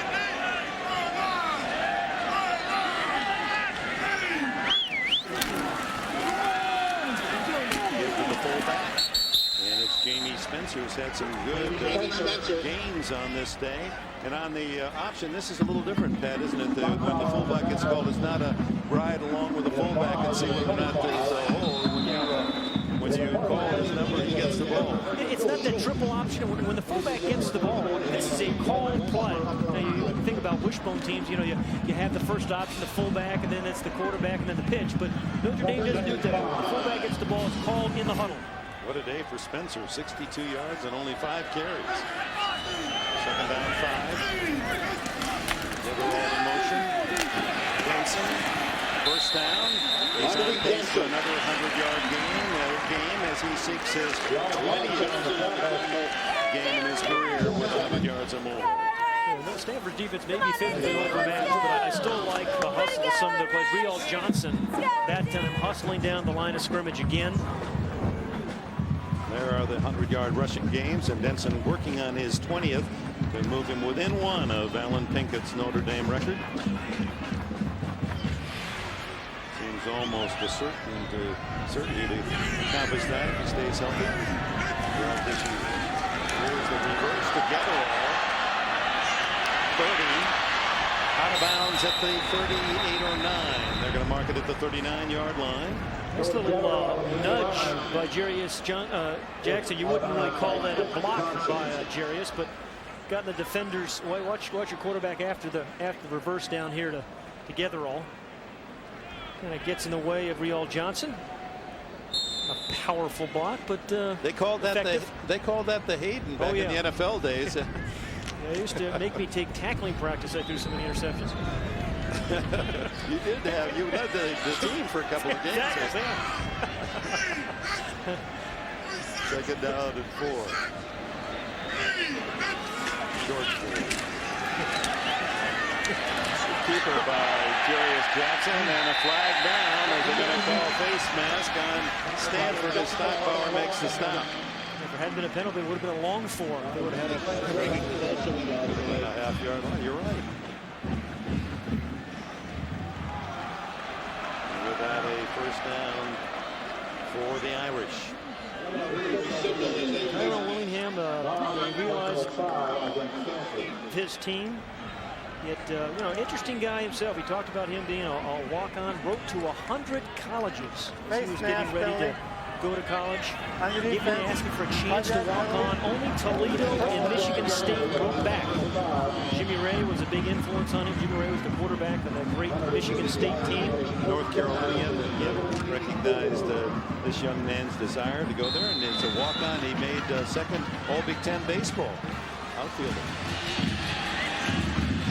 3 wides. Jackson to the 49-yard line on first down, and the nice thing about that option quarterback run along the line of scrimmage when it appears that he's not really gaining that much. He's got 5 so easily. Yeah, the other thing is people say, we're going to take a run Autry Denson, we'll bring that 8th man up and try to stop the run, but the option play allows you to really go unblock that guy. You're going to option that 8th man, so you don't have to block all those guys at the line of scrimmage. There's Tim Smith, number 10, making that stoppage right as he falls forward. He falls forward for another 2 or 3 yards. At the 49 of Notre Dame. 10:35 left in the third. The Irish with a 28-3 lead. Johnson and Javen Hunter, the freshman, the wide receivers. This to Malcolm Johnson. Dragged down by Chris Johnson, but not until the Irish have another first down at the Stanford 38. Well, Malcolm Johnson, not only a good receiver, but he's a very good speller. Remember, he said he won a spelling bee in 2nd grade. Yeah, it seemed like at spelling bees, the guy in front of me always got house, some word like that. And I got incipient, Albuquerque. Yeah, always bad luck at spelling bees. Boy, you're tough on those crossword puzzles. Johnson, leading receiver today and on the season with 16. Jamie Spencer behind the pile. Sought out by the white jersey Cardinal after a 3-yard gain. Steen and Johnson. Chris Johnson, he's going to need a good rub down after this one. He's been in on a lot of hits for a cornerback. 8-3 to the 35. When you see that many guys tackle the fullback, it usually means the option play to the outside has an opportunity. 2nd down, 7. Getherall and Johnson to the left, tight end O'Leary right.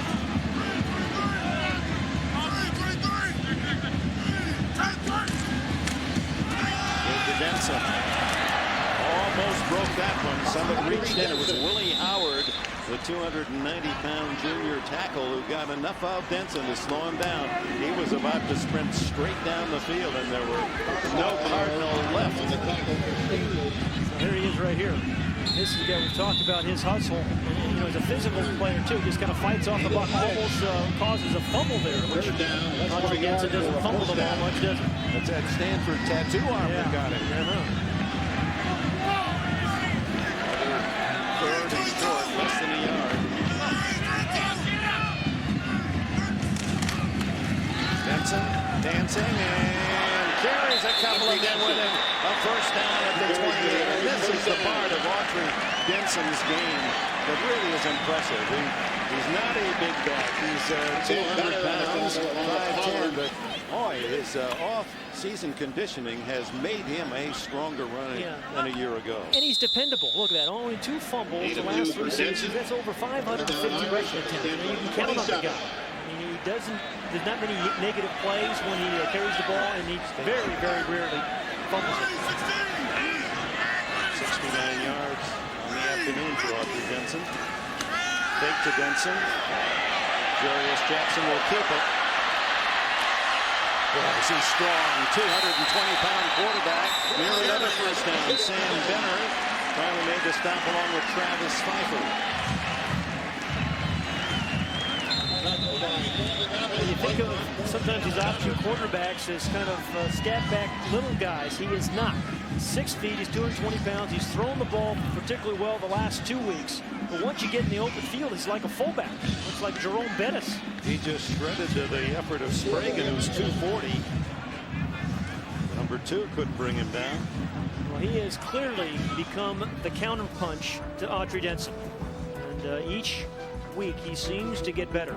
He's gained 100 yards minus the 496, and he's close to that for the afternoon today.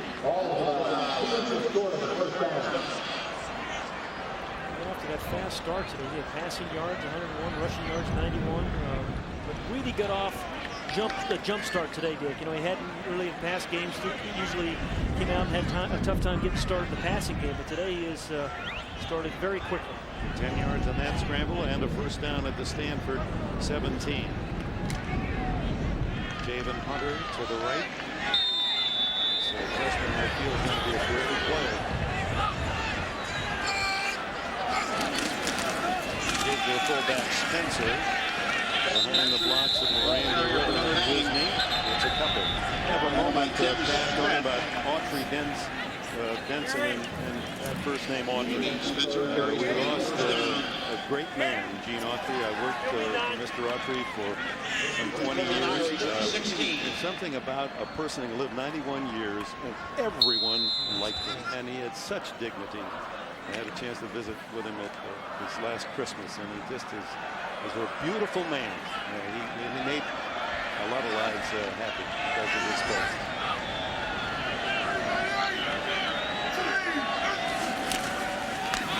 Darius Jackson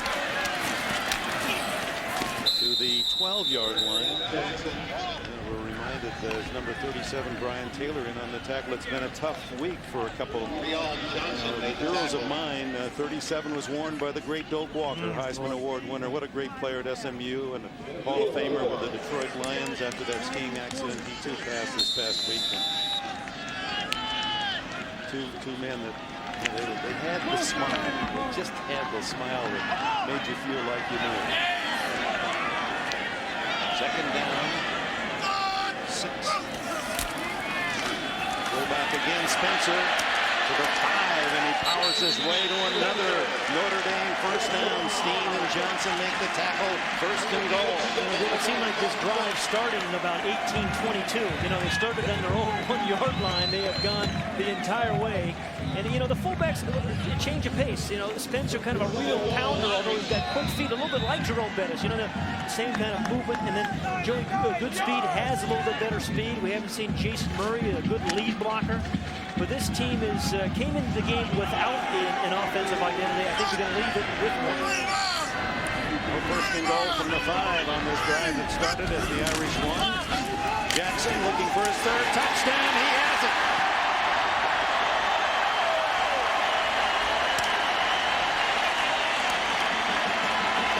When was the last time the Notre Dame quarterback scored 3 rushing touchdowns? Is that a quiz? I'm guessing Tony Rice probably scored 3 in his career. That glorious year of 1988 when they won a national championship. And they're hoping Darius Jackson to do wonderful things for the Irish the rest of this season. 100-yard rushing day for Darius Jackson. Sansom trying for point. Notre Dame's lead is 35-3. Darius Jackson, little fake to Goodspeed, reads that defensive end, cuts inside. 99-yard march for 7.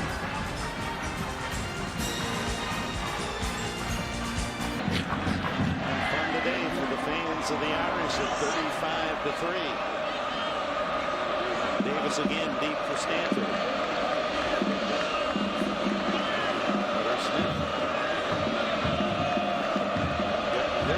Worth out of this game.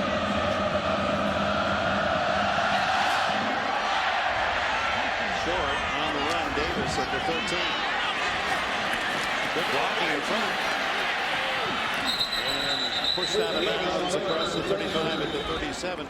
The College Football Hall of Fame, of course, is here in South Bend, Indiana. And part of the experience for the Stanford players was to take a visit yesterday. They had lunch there at the museum. Former coach 2 times on the campus at Palo Alto, Bill Walsh. He was remarking to us what a terrific experience it was. He said it compares right with the Pro Football Hall of Fame. These young men getting a chance to touch the history of the game they play. Yeah, Tyrone, I think, did a good job bringing his team out and let them experience a lot of different things. Head coaches sometimes don't do that, but he did it. Good for them. Throw by Husak, short yardage to Pitts, tackled immediately by Jimmy Friday. The Cardinals have just been physically, it's a physical mismatch, particularly with their defense against that strong Notre Dame offensive line. That really has been the difference in this ballgame. Notre Dame's defense has played their best ball. I thought Stanford was going to give the Irish defense a little bit more trouble because they throw the ball so effectively. Now, you figured Notre Dame was going to score a lot of points, but you thought Stanford would as well. But Bob Davie said the reason we were embarrassed at Stanford last year was we couldn't stop the run. So that was his #1 priority. They've done that, but they put pressure on the quarterback, and they've defended well. They've tackled well in the open field. A good all-around defensive effort. They're down a long 5. Husak throws to his tight end. Complete to Russell Stewart, his 3rd catch of the season. The first pass to a tight end today. Yeah, you know, coming into the ball game, we really believe that that's what Stanford's plan was, to get the ball to Russell Stewart over the middle, but has not happened. The linebackers did a good job of taking him away on the inside. No huddle for the Stanford Cardinals. They have a first down at the Irish 48. Quick pass to Davis, 40, 35 to the 32. It's another first down. Devon Harper makes the tackle, 15 on the play. Boy, a good block by Jeff Allen. The other wide receiver, number 20, really got his man to give Dave Davies a chance to pick up that first down. Davis slowly making his way off the field for Stanford. Tafiti Uso sees his first duty, number 86. The throw is to Allen. Jeff Allen to the 30-yard line. Punished after a 3-yard pickup. Devon Harper and others. We mentioned Bill Walsh. Jeff Allen was one of the 5 remaining seniors that Bill Walsh recruited. Fifth-year seniors. Fifth-year seniors, right? Bill,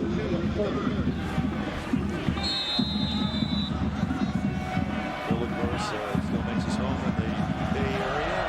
Involved as a consultant in the college and pro football. Good run by Corey Wire, twisting his way to the Irish 18. Another first down. Here are the fifth-year seniors, all recruited by Bill Walsh in his second tenure at the Stanford campus. Allen, Donahue, Coker, Coker was in 3 of the starting offensive linemen, plus the flanker Allen and the kicker. Only Indiana and Mississippi have fewer fifth-year seniors on their squads. So it's a building year for Willingham. Flag down.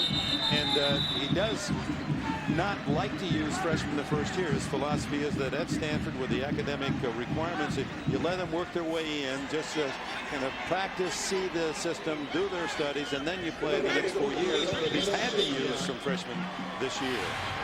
6 of them have started this year. You see 6 true freshmen see a game action. You have 82 players, 54 with no college experience. It is a lot of these players growing out here. It's been a tough learning lessons, though. And the 20 lettermen graduated, and 5 of those made it on NFL rosters. Yeah. So a lot of really good players graduated from Willingham's club that went 5 and 6 a year ago. First down and 15 after the penalty. Reset to the end zone. Open man, but Davis can't get there. Coverage by Johnny Sanders, but Davis had a step. Yeah, and you know, as a quarterback, you hate seeing those. You know, you get 2 opportunities like that a game, and you miss down here to the left of the screen. Good protection there for Husak. You know, as a corner route, generally one of the easier throws a quarterback can make. And you know, Dave Davies, number 81, was injured a couple of plays earlier. It didn't look like he had the burst on that play when the ball was in the air. Already second down and 15. And Notre Dame student body down on that end of the field as the wave has begun. The dreaded wave. That's still around. I don't know if people are still doing it. They still dance the Lord's well, don't they? 3:54 left in the third period.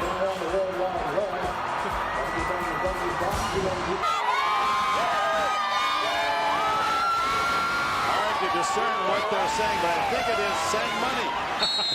So you have a chance to see your kids at Notre Dame. Some of your parents says it's 2nd and 15. Who's that? Same pattern. Davis. Incomplete. But Johnny Sanders came over to break it up. Good play by Johnny Sanders. You need a free safety with some range, and he got there. And you know, I give Stanford some credit. It was open the play before. They came right back to that same corner route, same side of the field. But Johnny Sanders read the quarterback's eye, made the play on the ball. Good range. You know, too, the defensive backs are making better plays on the ball when they're in their air, Dick. You know, early in the year, the defensive backs from Notre Dame didn't adjust well. Tight end was wide open over the middle. Here's that flanker screen to Davis. Boy, some nice looking running by Davis. And then he's hammered at the 12-yard line, short of the first down. Lots of 4 down, between 4 and 5, and Davis shaking his head. He's helped up off the pile. That's twice he's had to Had to limp off the field. Remember, Troy Walters says we only saw him, what, for one play? We'll go for it. Tyrone Willingham, no need in just getting a cosmetic field goal here. 35-3 Notre Dame. 4th down and 5. Full blitz. Throw incomplete. No flag. Notre Dame is held again. Tony Driver again on the inside blitz. Saw it the first half. Timely play. Bob Davey said yes to us. Tony Driver is going to become a good blitzer. Right at 25, right in the middle of the screens, he had timed it perfectly. I mean, with a lot of study on a snap count, you can get a feel for when the ball is going to be snapped. You don't give it away, and you get a full run out. Tough afternoon for Tyrone Willingham and his Cardinal. Notre Dame at the 12. And Todd Husak.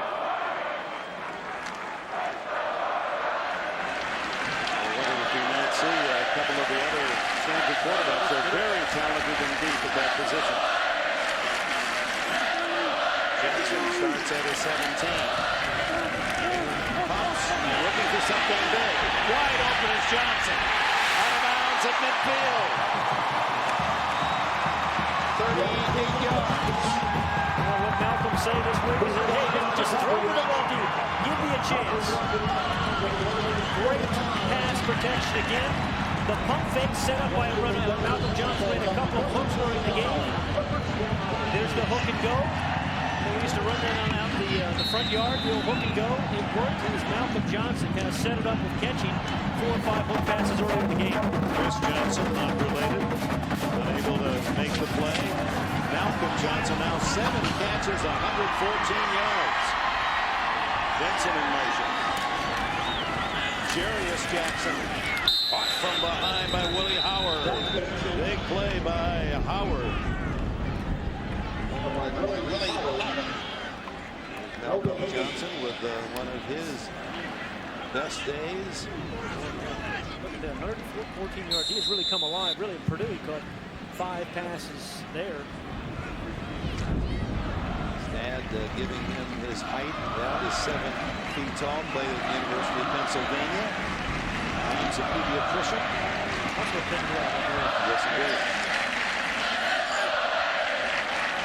Second down. Give to Benson.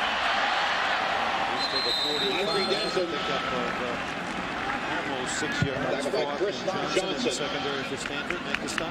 At some point here in the not-too-distant future, Bob Davies going to have to think about getting Jarius Jackson and Autry Dixon out of the ballgame. I mean, there's 1:55 remaining here in the 3rd quarter, but you know, really, I think they've established their identity. You just want to make sure that identity is there next week.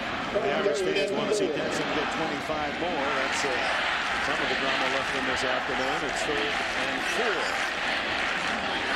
Jackson in the shotgun. Benson beside him. Take to Benson. Jackson did not fool the Stanford defense, and Willie Howard with Travis Pfeiffer make another stop. Here are 2 young men that have a couple, 3 years left in the Stanford program. Look like they'll be solid inside. Got some help from Tim Smith, the free safety as well. And on 4th down, Davey sends out the punting team. It's Tim Smith, former quarterback. That's why he wears number 10. Was highly recruited, but he ended over to the other side of the ball. Well, Bill Walsh recruited him as a quarterback. He must have been highly talented.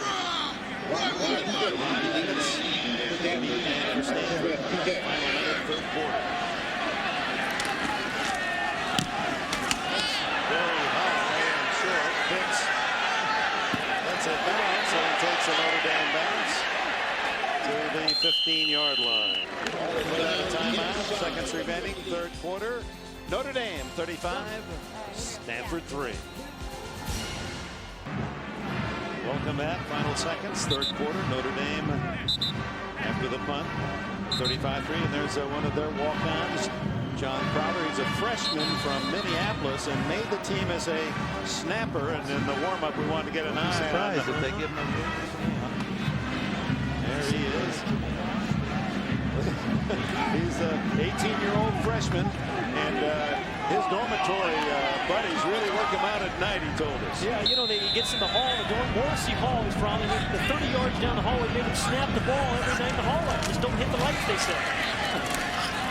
You know, he was so excited. Jonathan Gravel was so excited when he tried out. He came as a freshman, played high school football, and it's a father Seach, the rector of Morrissey Hall, said to him, hey, you know, you are good enough to be on the varsity. You got to try out. He called his mom and said, Mom, I got to try out. He called 3 times a day. Yeah, Mom, I'm going for the tryout. Mom, I'm back for the tryout. He was I'm going to get the word, Mom. I'll call you again tomorrow with the word. And he was so wide-eyed as he told us his experiences here. The star players really admire the walk-ons. That's without question. Both sides of the ball. Good catch by Jeff Allen, man. That'll be good for a first down for Stanford. You know, Dick, I roomed with a walk-on when I was at college in Southern California. Joe Collins, who every day had to take on Sam Cunningham in practice, and it was just terrible. But those walk-ons, the guys like John Hyde for Stanford and Sam Crowder for Notre Dame, make your team better. You can't do it without guys like that, and it's just as important to them as any highly skilled player on scholarship. 15 seconds left in the half to throw down the field to Davis, and he has a first down at the Irish 47, tripped up by Tony Driver. 23 on the play for Davis.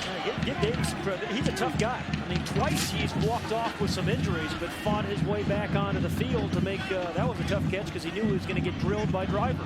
5 catches, 60 yards for the redshirt freshman from Syracuse, Dave Davis. Final seconds, they probably aren't going to get a play off. Yeah, they just do at the 1 second mark into this third quarter. Corey Wire battles inside the Notre Dame 40-yard line. And we go to the fourth quarter. Notre Dame's Fighting Irish 35, the Stanford Cardinal 3. We'll be back after these messages and the word from your local station. Welcome back to Notre Dame Stadium. I'm Lisa Milosky. Notre Dame up 35-3. Joining me now, Lynn Crowther from Edina, Minnesota. Her son John, we told you about, one of the walk-ons from, he's a long snapper from Edina, played high school ball. Lynn, he told us that he called home like 3 times a day when he was first invited to come out and try out for the team. Tell us about it. Yes, John did call every day and 3 times a day at least, just telling us, yep, I'm going over to sign some papers. Yep, I'm going for an interview. Yep, I'm going to snap. I'm going to try out. I said, well, he asked when we'd know if he made the team. He said, I don't know. It could be tonight, tomorrow, or maybe November. I don't know. And he kept calling. He kept calling, called us Saturday afternoon and said, Mom, Dad, you're going to keep me. And this is your first trip to Notre Dame. What do you think? You're a University of Minnesota grad yourself. I am from Minnesota, but I am just absolutely in cloud 9 here. It's been just a ball. My very first game. Flew down this morning, and I'm going to fly home tonight. I may be on the plane with you. Thanks for joining us, Lynn. Let's go back to you, Dick. All right, Glenn, a proud mother. Next thing he's got to do is win a scholarship, and then that'll really make him happy. Flat down, Corey Wire breaks into the clear. He's on his way. And if it's a penalty against Notre Dame, Stanford will have its first touchdown on a 39-yard run by Corey Wire. The flag came down very well. The second flag came down very, very late. One on the far side of the field came down early. They changed up the count on Notre Dame. I've been impressed with this Corey Wire, too. This is a solid player. Gives you everything that he has. Offside against the Irish, holding against Stanford. Then again, penalties and Tyrone Willingham again.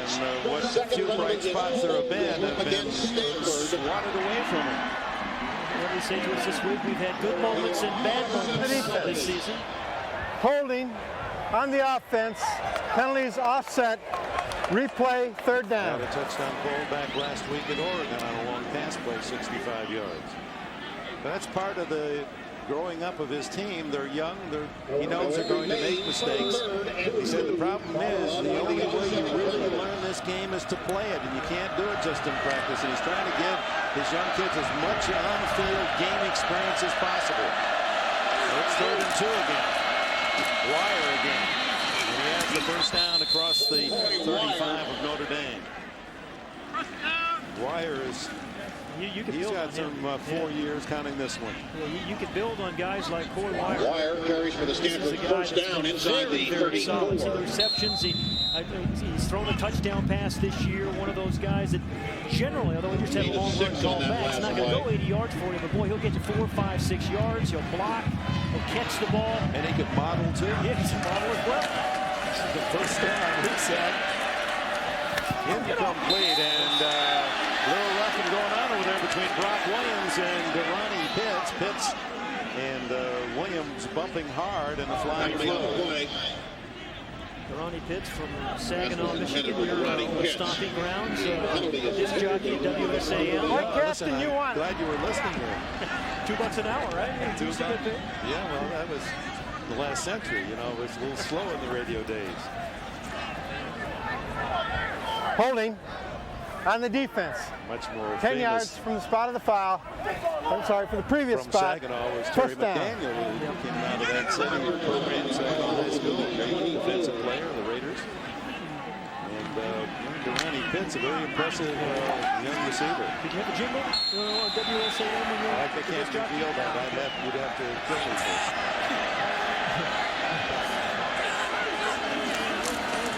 It's off the wire. Great block by Mike McLaughlin, the center. Now, we've talked about him a couple of times. Number 73 for the Cardinal. Boy, he is really. But watch Mike McLaughlin, 73.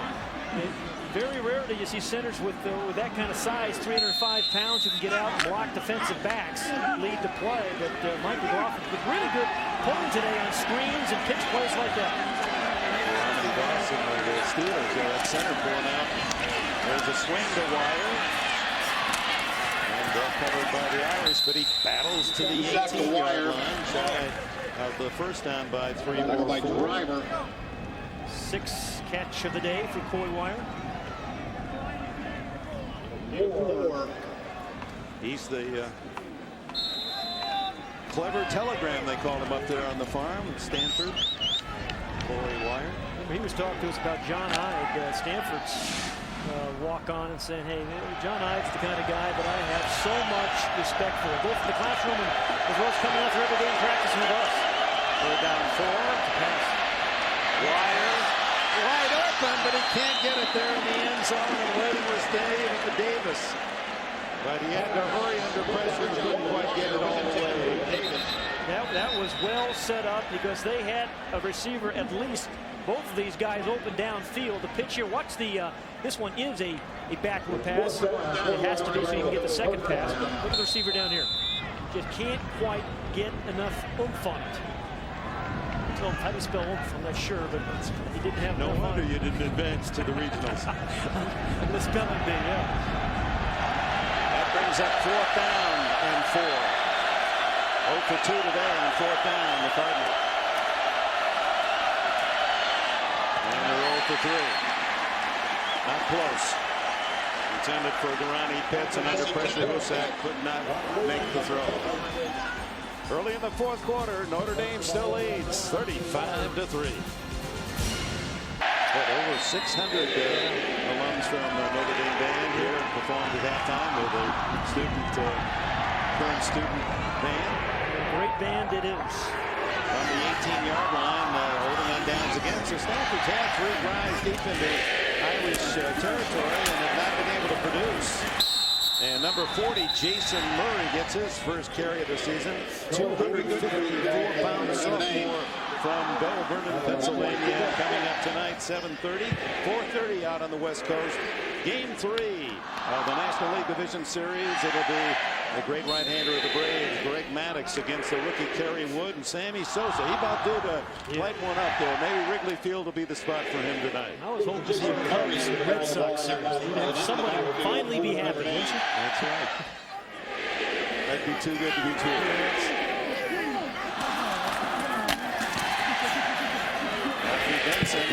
I think you ought to be out of the game. I really think you ought to take Autry Denson and Jarius Jackson out of it. This game is won by Notre Dame. They're up 35-3, 12:40 remaining in the ball game. No sense in taking chances with these guys. And furthermore, I think you give Arnaz Battle, their talented freshman quarterback, an opportunity to gain some experience. Lost a little more than a yard. Coach Dave, you appreciate your aid. Who are you offensive coordinator? So you know you can be tougher when you know you're not coming back next week. By the time you come back from the Army game, he would have forgotten what people told him that you said. That's why I said the coaches do hear everything. Third down and 5. I've heard him a few. And he did not get the play off. Julius Jackson across Notre Dame 5. But they are developing into a very solid football team. I'm talking about Notre Dame. Dead ball, delay a game on the offense. 5-yard penalty, remains third down. They'll find out next week at Arizona State, a very tough team. Yep. And Stanford goes home against Oregon State. Nicky Marotti, the Irish believe he has made a significant difference to their program. Much stronger. We've seen him stronger in the fourth quarter. A first-year strength coach from West Liberty State played there and made a big difference for the Irish program. Third down and 10. Jackson scrambling. Eludes, throws, intercepted. What a play by Chris Johnson to make it Aaron Fought. Fought 26, diving in front of Malcolm Johnson. Makes a big defensive play for Stanford. They have been on the field a long time, but they have really responded from time to time. This time, Fought, number 26. The ball thrown behind Malcolm Johnson, but a really aggressive heads-up play by Fought. He's a junior from Germantown, Ohio. His first interception as a Cardinal. Well, he was a wide receiver, converted wide receiver. And really made up some ground, showed some speed there. Cusack hands off to Coy Wire, and Wire has 10 yards, 11, but a flag is down. Aaron Fought with the interception. That'll give Stanford some hope here in the fourth. But another penalty, and too many times a good Stanford gain has been nullified by a penalty. Including a touchdown run by Coy Wire. Now Wire would be well over 100 yards. Absolutely. He's had a very good ball game. As says Mike McLaughlin, the center. The offense. 10 yards from the spot of the foul. Remains first down. If you're just joining us, the big Band-Aid on the lip of our Big Ten referee Steve Newman been caught in some contact in the first half and tore a lower lip that has required some pressure to stop the bleeding, and then that Band-Aid. Swinging out to Wild. Good catch. Tough ball to catch. And moves to the 35-yard line. A gain of 5. Howard and Harper make the start. I really like this Coy Wire, the way he's played. Played hard the whole game. Catches easy ones, catches the hard ones, blocks well. And he's had a couple of long runs called back.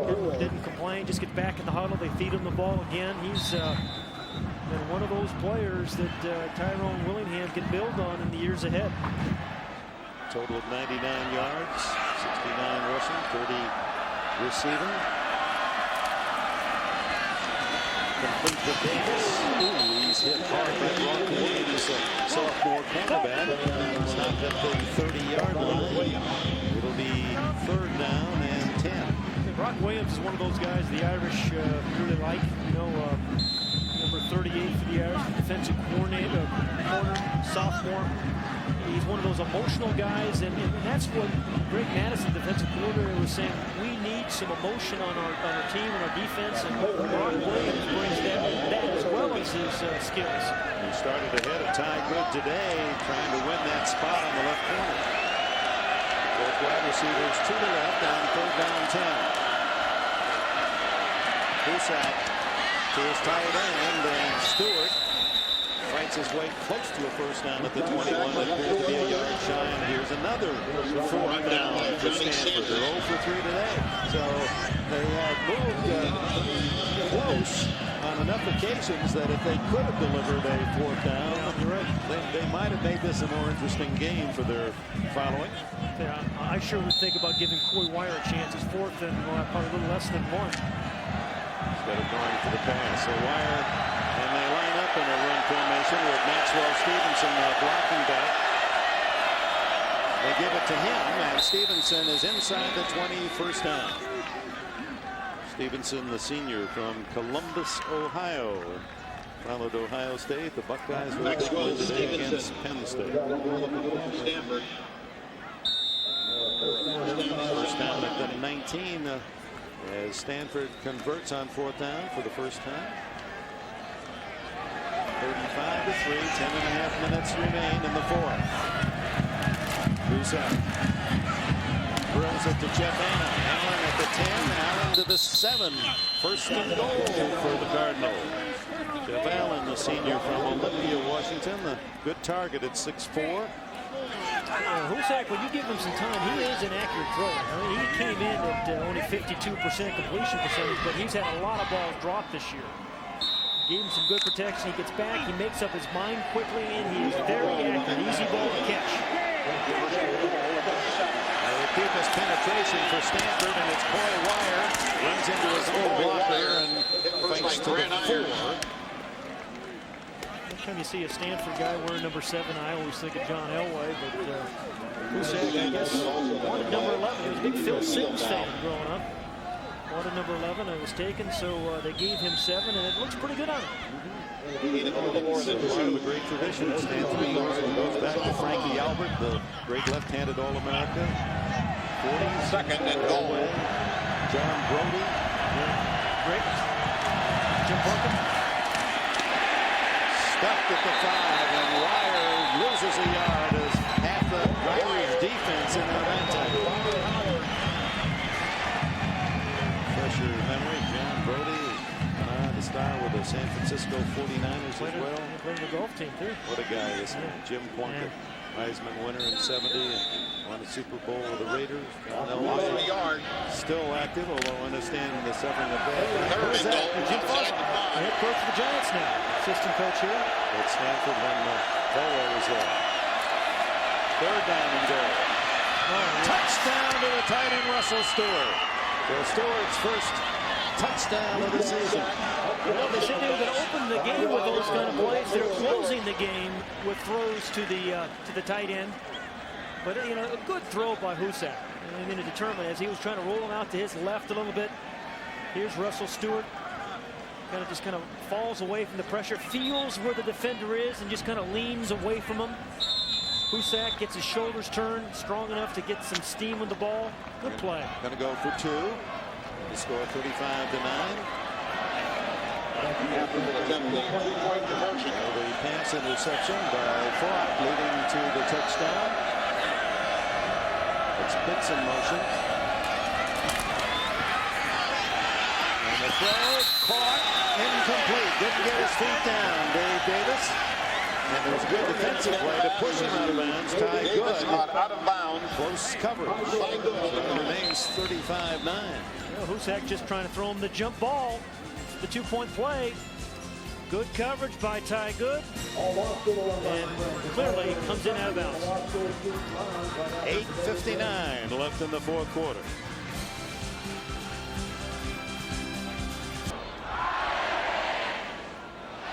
Bob Davie, a big baseball fan growing up in Sewickley, Pennsylvania, a Steeler football fan and a Pirates baseball fan. He's a boy, Bob Veal, left-hander, and Clemente and Clendenin and Willie Stargell. He'll be watching tonight. National League Division Series, 7:30, 4:30 in the East. Cubs must win. The Braves won their 2 in Atlanta. And Sammy Sosa, maybe he'll ignite the Cubs against that very tough Atlanta pitching staff. You don't get many easy swings against that staff. Young rookie Wood to go for Chicago. It'll be fun to watch him. So stay with us here on NBC. Outside kick formation, and notice it's going to drive it deep together all at the 11. And without any wedge to work behind, Getherall wisely ducks down at the 21. Just kind of disappeared there, didn't he? Hiding in the weeds. Yeah, surprisingly, Jackson back on the field with 8:51 remaining. First 100-yard rushing game by an Irish quarterback since Tony Rice. He's been likened to Rice by many since the start of the season. And we've gone all the way back to 1980 and no Irish quarterback with 3 rushing touchdowns. And then there are no records before 80 about quarterback rushes. So it could well be that Jarius Jackson as a T formation quarterback has done something quite rare here at Notre Dame. 3 rushing scores.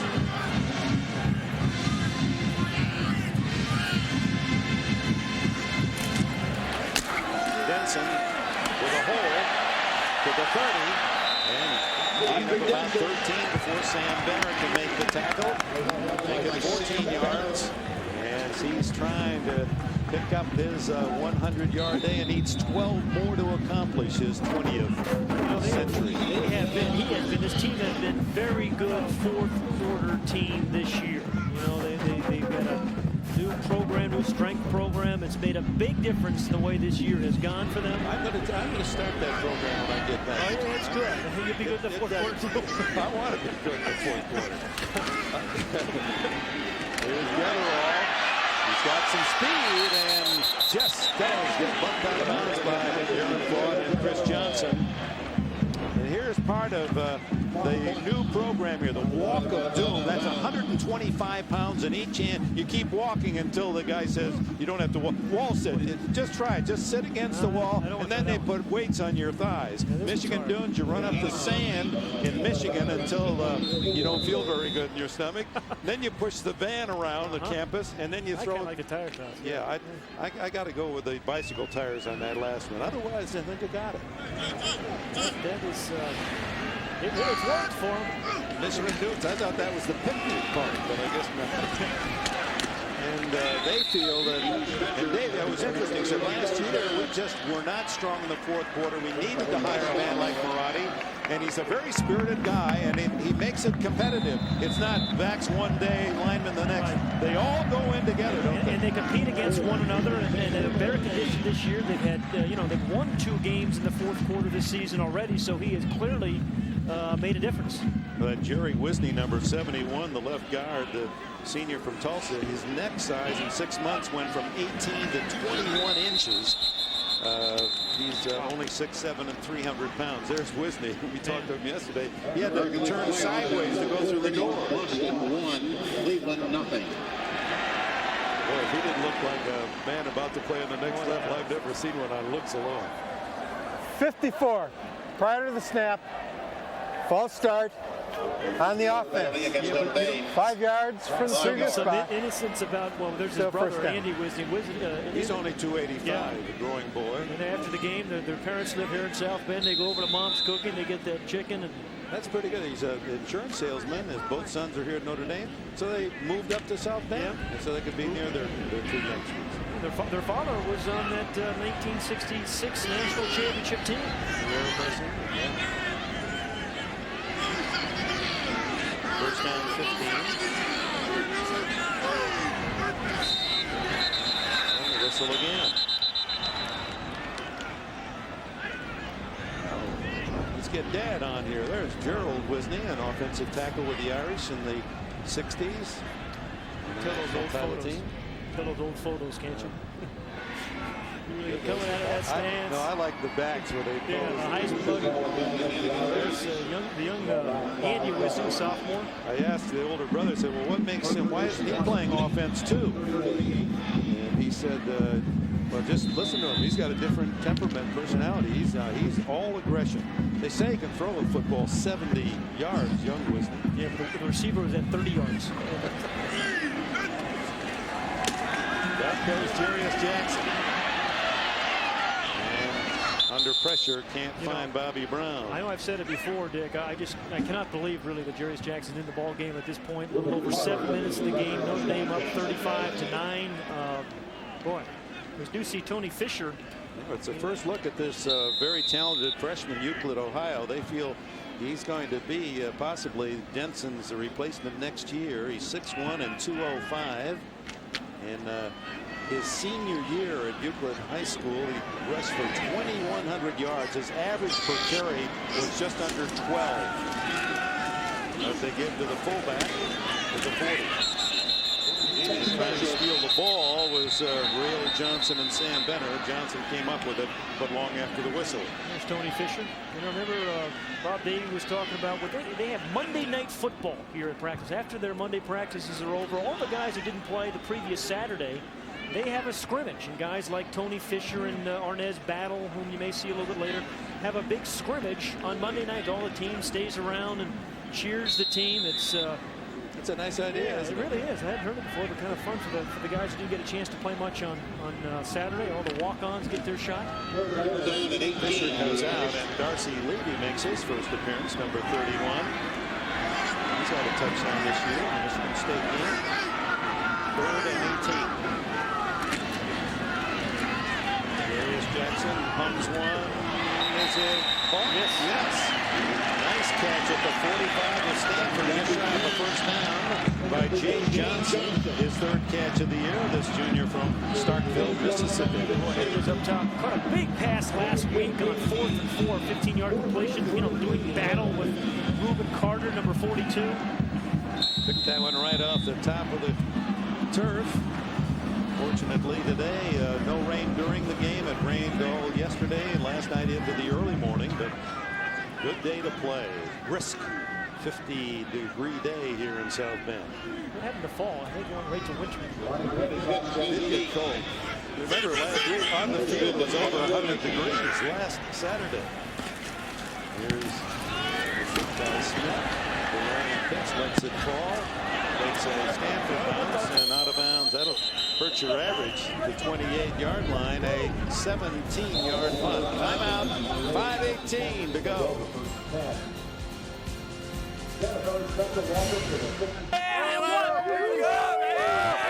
Back at Notre Dame with the Irish in a happy mood, 35-9. Randy Fasani has replaced Todd Usack at quarterback. Fasani, sophomore from Granite Bay, California, heavily recruited. Flips it to Troy Wire, and Wire out to the 33-yard line and pick up a 45. Fasani ranked in fact by some services as the top quarterback in high school 2 years ago. Outstanding in football, basketball, swimming, and track. 2 brothers have gone to Dartmouth, and he has 2 more at his high school, Del Oro, in Granite Bay, California. That's near Sacramento. Juan Carlos Lacey replaces Wire at tailback. Fake to him. Fasani's first throw, and he unloads a long one for Davis. And Davis very nearly in extricating himself from Johnny Sanders' coverage, almost made the play. Randy Fasani is one of those guys that the coaches say he could probably play a number of different positions. As a matter of fact, he's played at least one play at tight end this year for the Cardinal. Strong arm, good adjustment there by Dave Davis. He's 6'4", 235 pounds, and he is they use him down by the goal line because he's such a strong runner. And the best of the 3 quarterbacks, in some opinion, is the man who won't play much, Joe Borcher, the sophomore from Camarillo. He's an All-America freshman baseball player, and so he missed spring practice. More about him in a moment. No flag? Yes, a late flag. And a deserved one on Rod Williams, who was there early in covering Jeff Allen. That's only the second big Irish penalty. They've had a couple of motion penalties here in the quarter. Back to Borcher. As a freshman on Stanford, of course, for those great baseball teams year after year. All he did last year is hit .330, 10 homers, and 51 runs batted in. So he's got a great arm. He's an outfielder, switch hitter. And the players during spring practice, where they'd be working out by the baseball field, and they say, now batting, Joe Borcher. They all run to the fence to see what their teammate was doing. Usually something good happened. Well, John Elway was a pretty good baseball player there as well. Yes, and with the Yankees at 301 years of minor league. Deflected, and Durrani Pitts gets the catch. There's a new play off Jeff Allen to Durrani Pitts and a 17-yard pickup. Well, Stanford very good in volleyball as well. I think they won the NCAA championships in that sport also. But, you know, hustling heads-up play by Durrani Pitts. I mean, you know, if you keep trying, you never give up. Good things happen. But he wanted the ball early. Actually went off Russell Stewart. Yeah, tight end. I like Durrani Pitts. He has played well and played hard this entire game. 6 catches for Pitts. That gives him 35 for the year. This This is the freshman Brian Allen from Ontario, California. He's a true freshman. His brother Damian is a sophomore footballer at UCLA, and he runs a 4.3, and high hopes for him as well.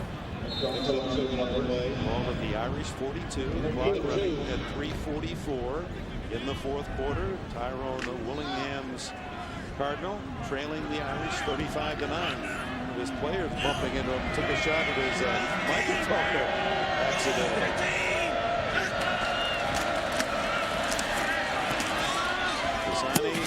Off the mark as he looked for Ryan Fernandez, number 87. The Cardinal have a long flight home, as you know, Dick, and they were hoping had they won this, they had in a VCR, they were going to show it and listen to you on the way back. But, not to you? Not to me, no, but I'm not sure that Tyrone's going to air it on the way back. But he's got... Had to be the edited version. Yeah, you're right, the airline version. But, you know, they've done some good things. Yes, indeed, the score is 35-9. But I'll tell you, Coy Wire has played well. He still has 3 good quarterbacks on which to build. He just needs some defensive guys.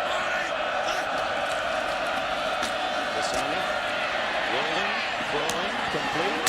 There's another man who's done some good things. Dave Davis. He and Durrani Pitts, a great tradition of not only quarterbacks but terrific receivers at Stanford. That is another 12-yard gain for Davis.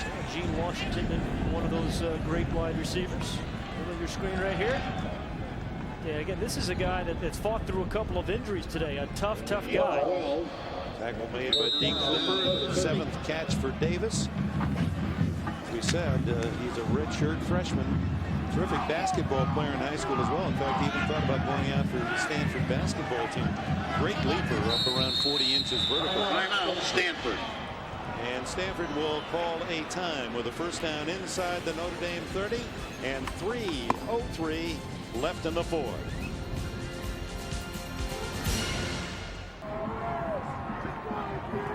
And be with us for baseball tonight on NBC. And welcome back to Notre Dame.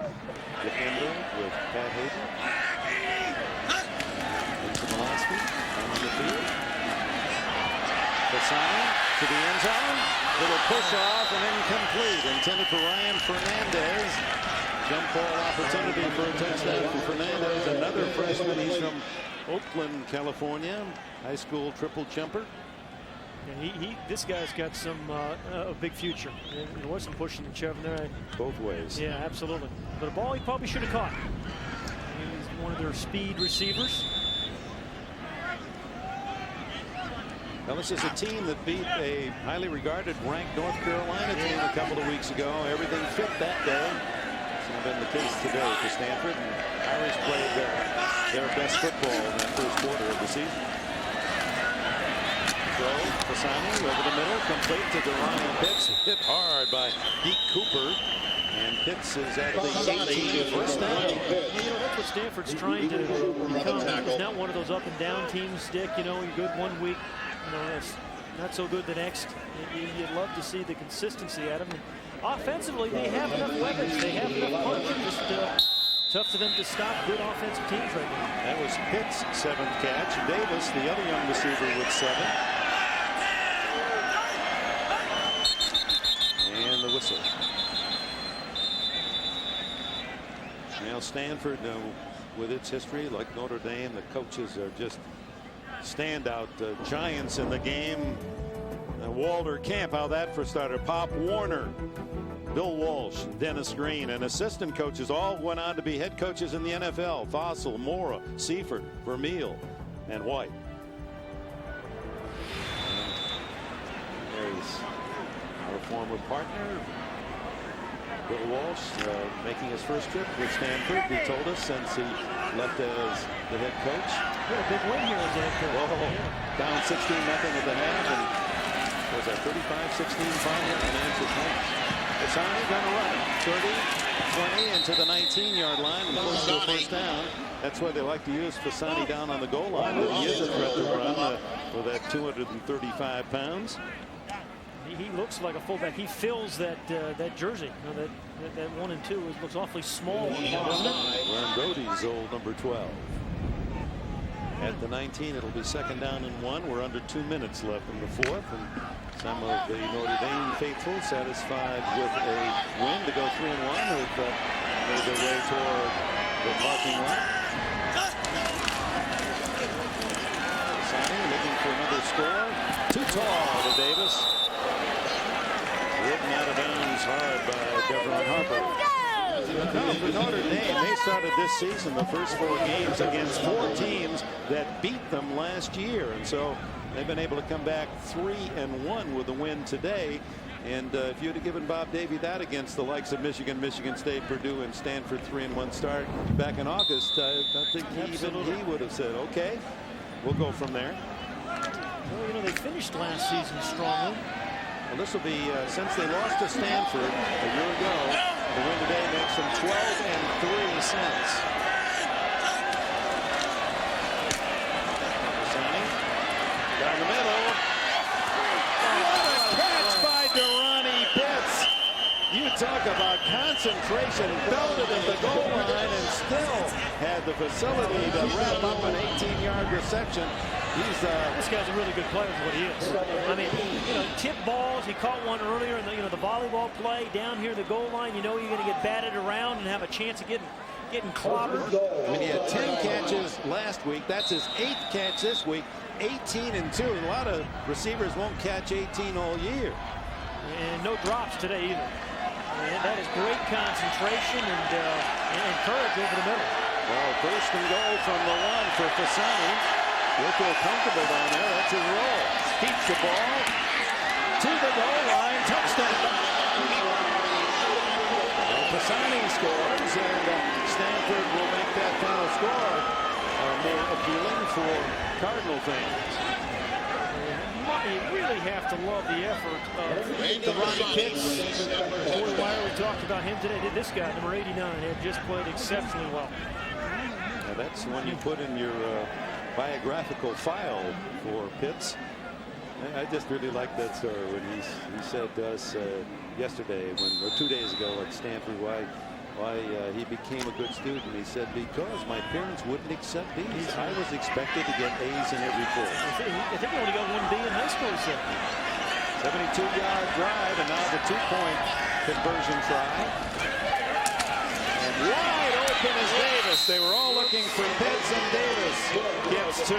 So that is a 1-2 punch. The best receiver didn't play today, Troy Walters, but Pitts and Davis to be admired. We'll be back after this word from your local station.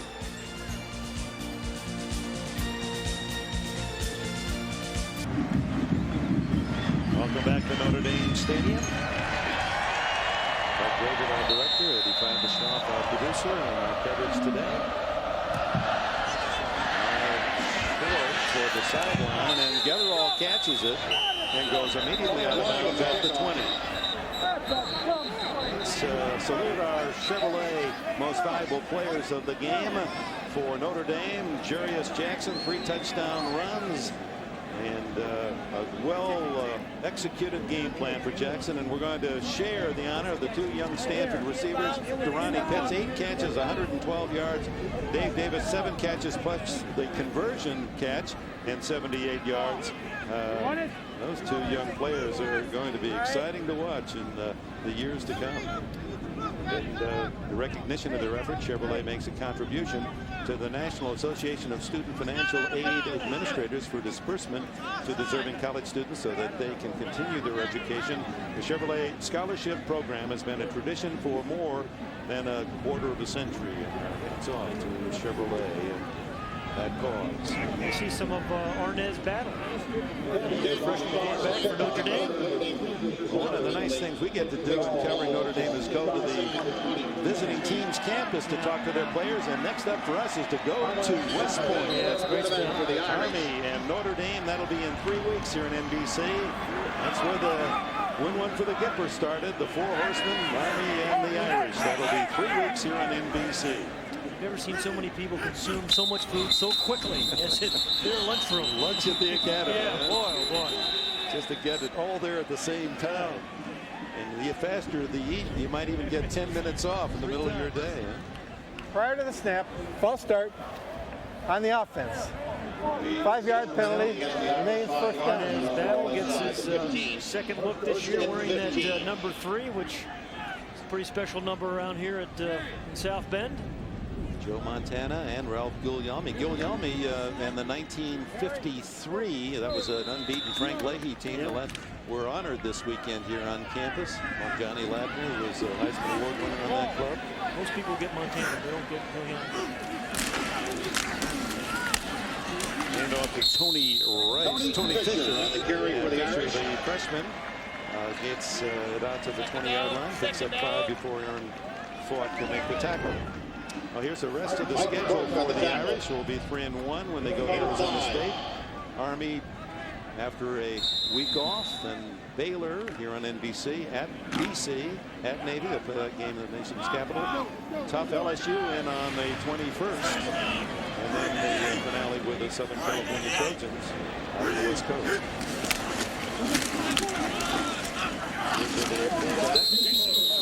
Jason Murray. Middle of the season. Bob Davey that Murray finally is healthy. He's 254-pounder and can really block. That could be the last play. Crowd to its feet. Bob Davey has won a couple very tight games here at home and able to get a big 21-0 early first quarter lead and then cruise on in. Tony Fisher with the final play and the first down out across the 50. The Irish have the victory. Final score from Notre Dame Stadium. Notre Dame 35, Stanford 17. Tonight at 7:30 Eastern, we invite you to join us. Game 3, the National League Division Series.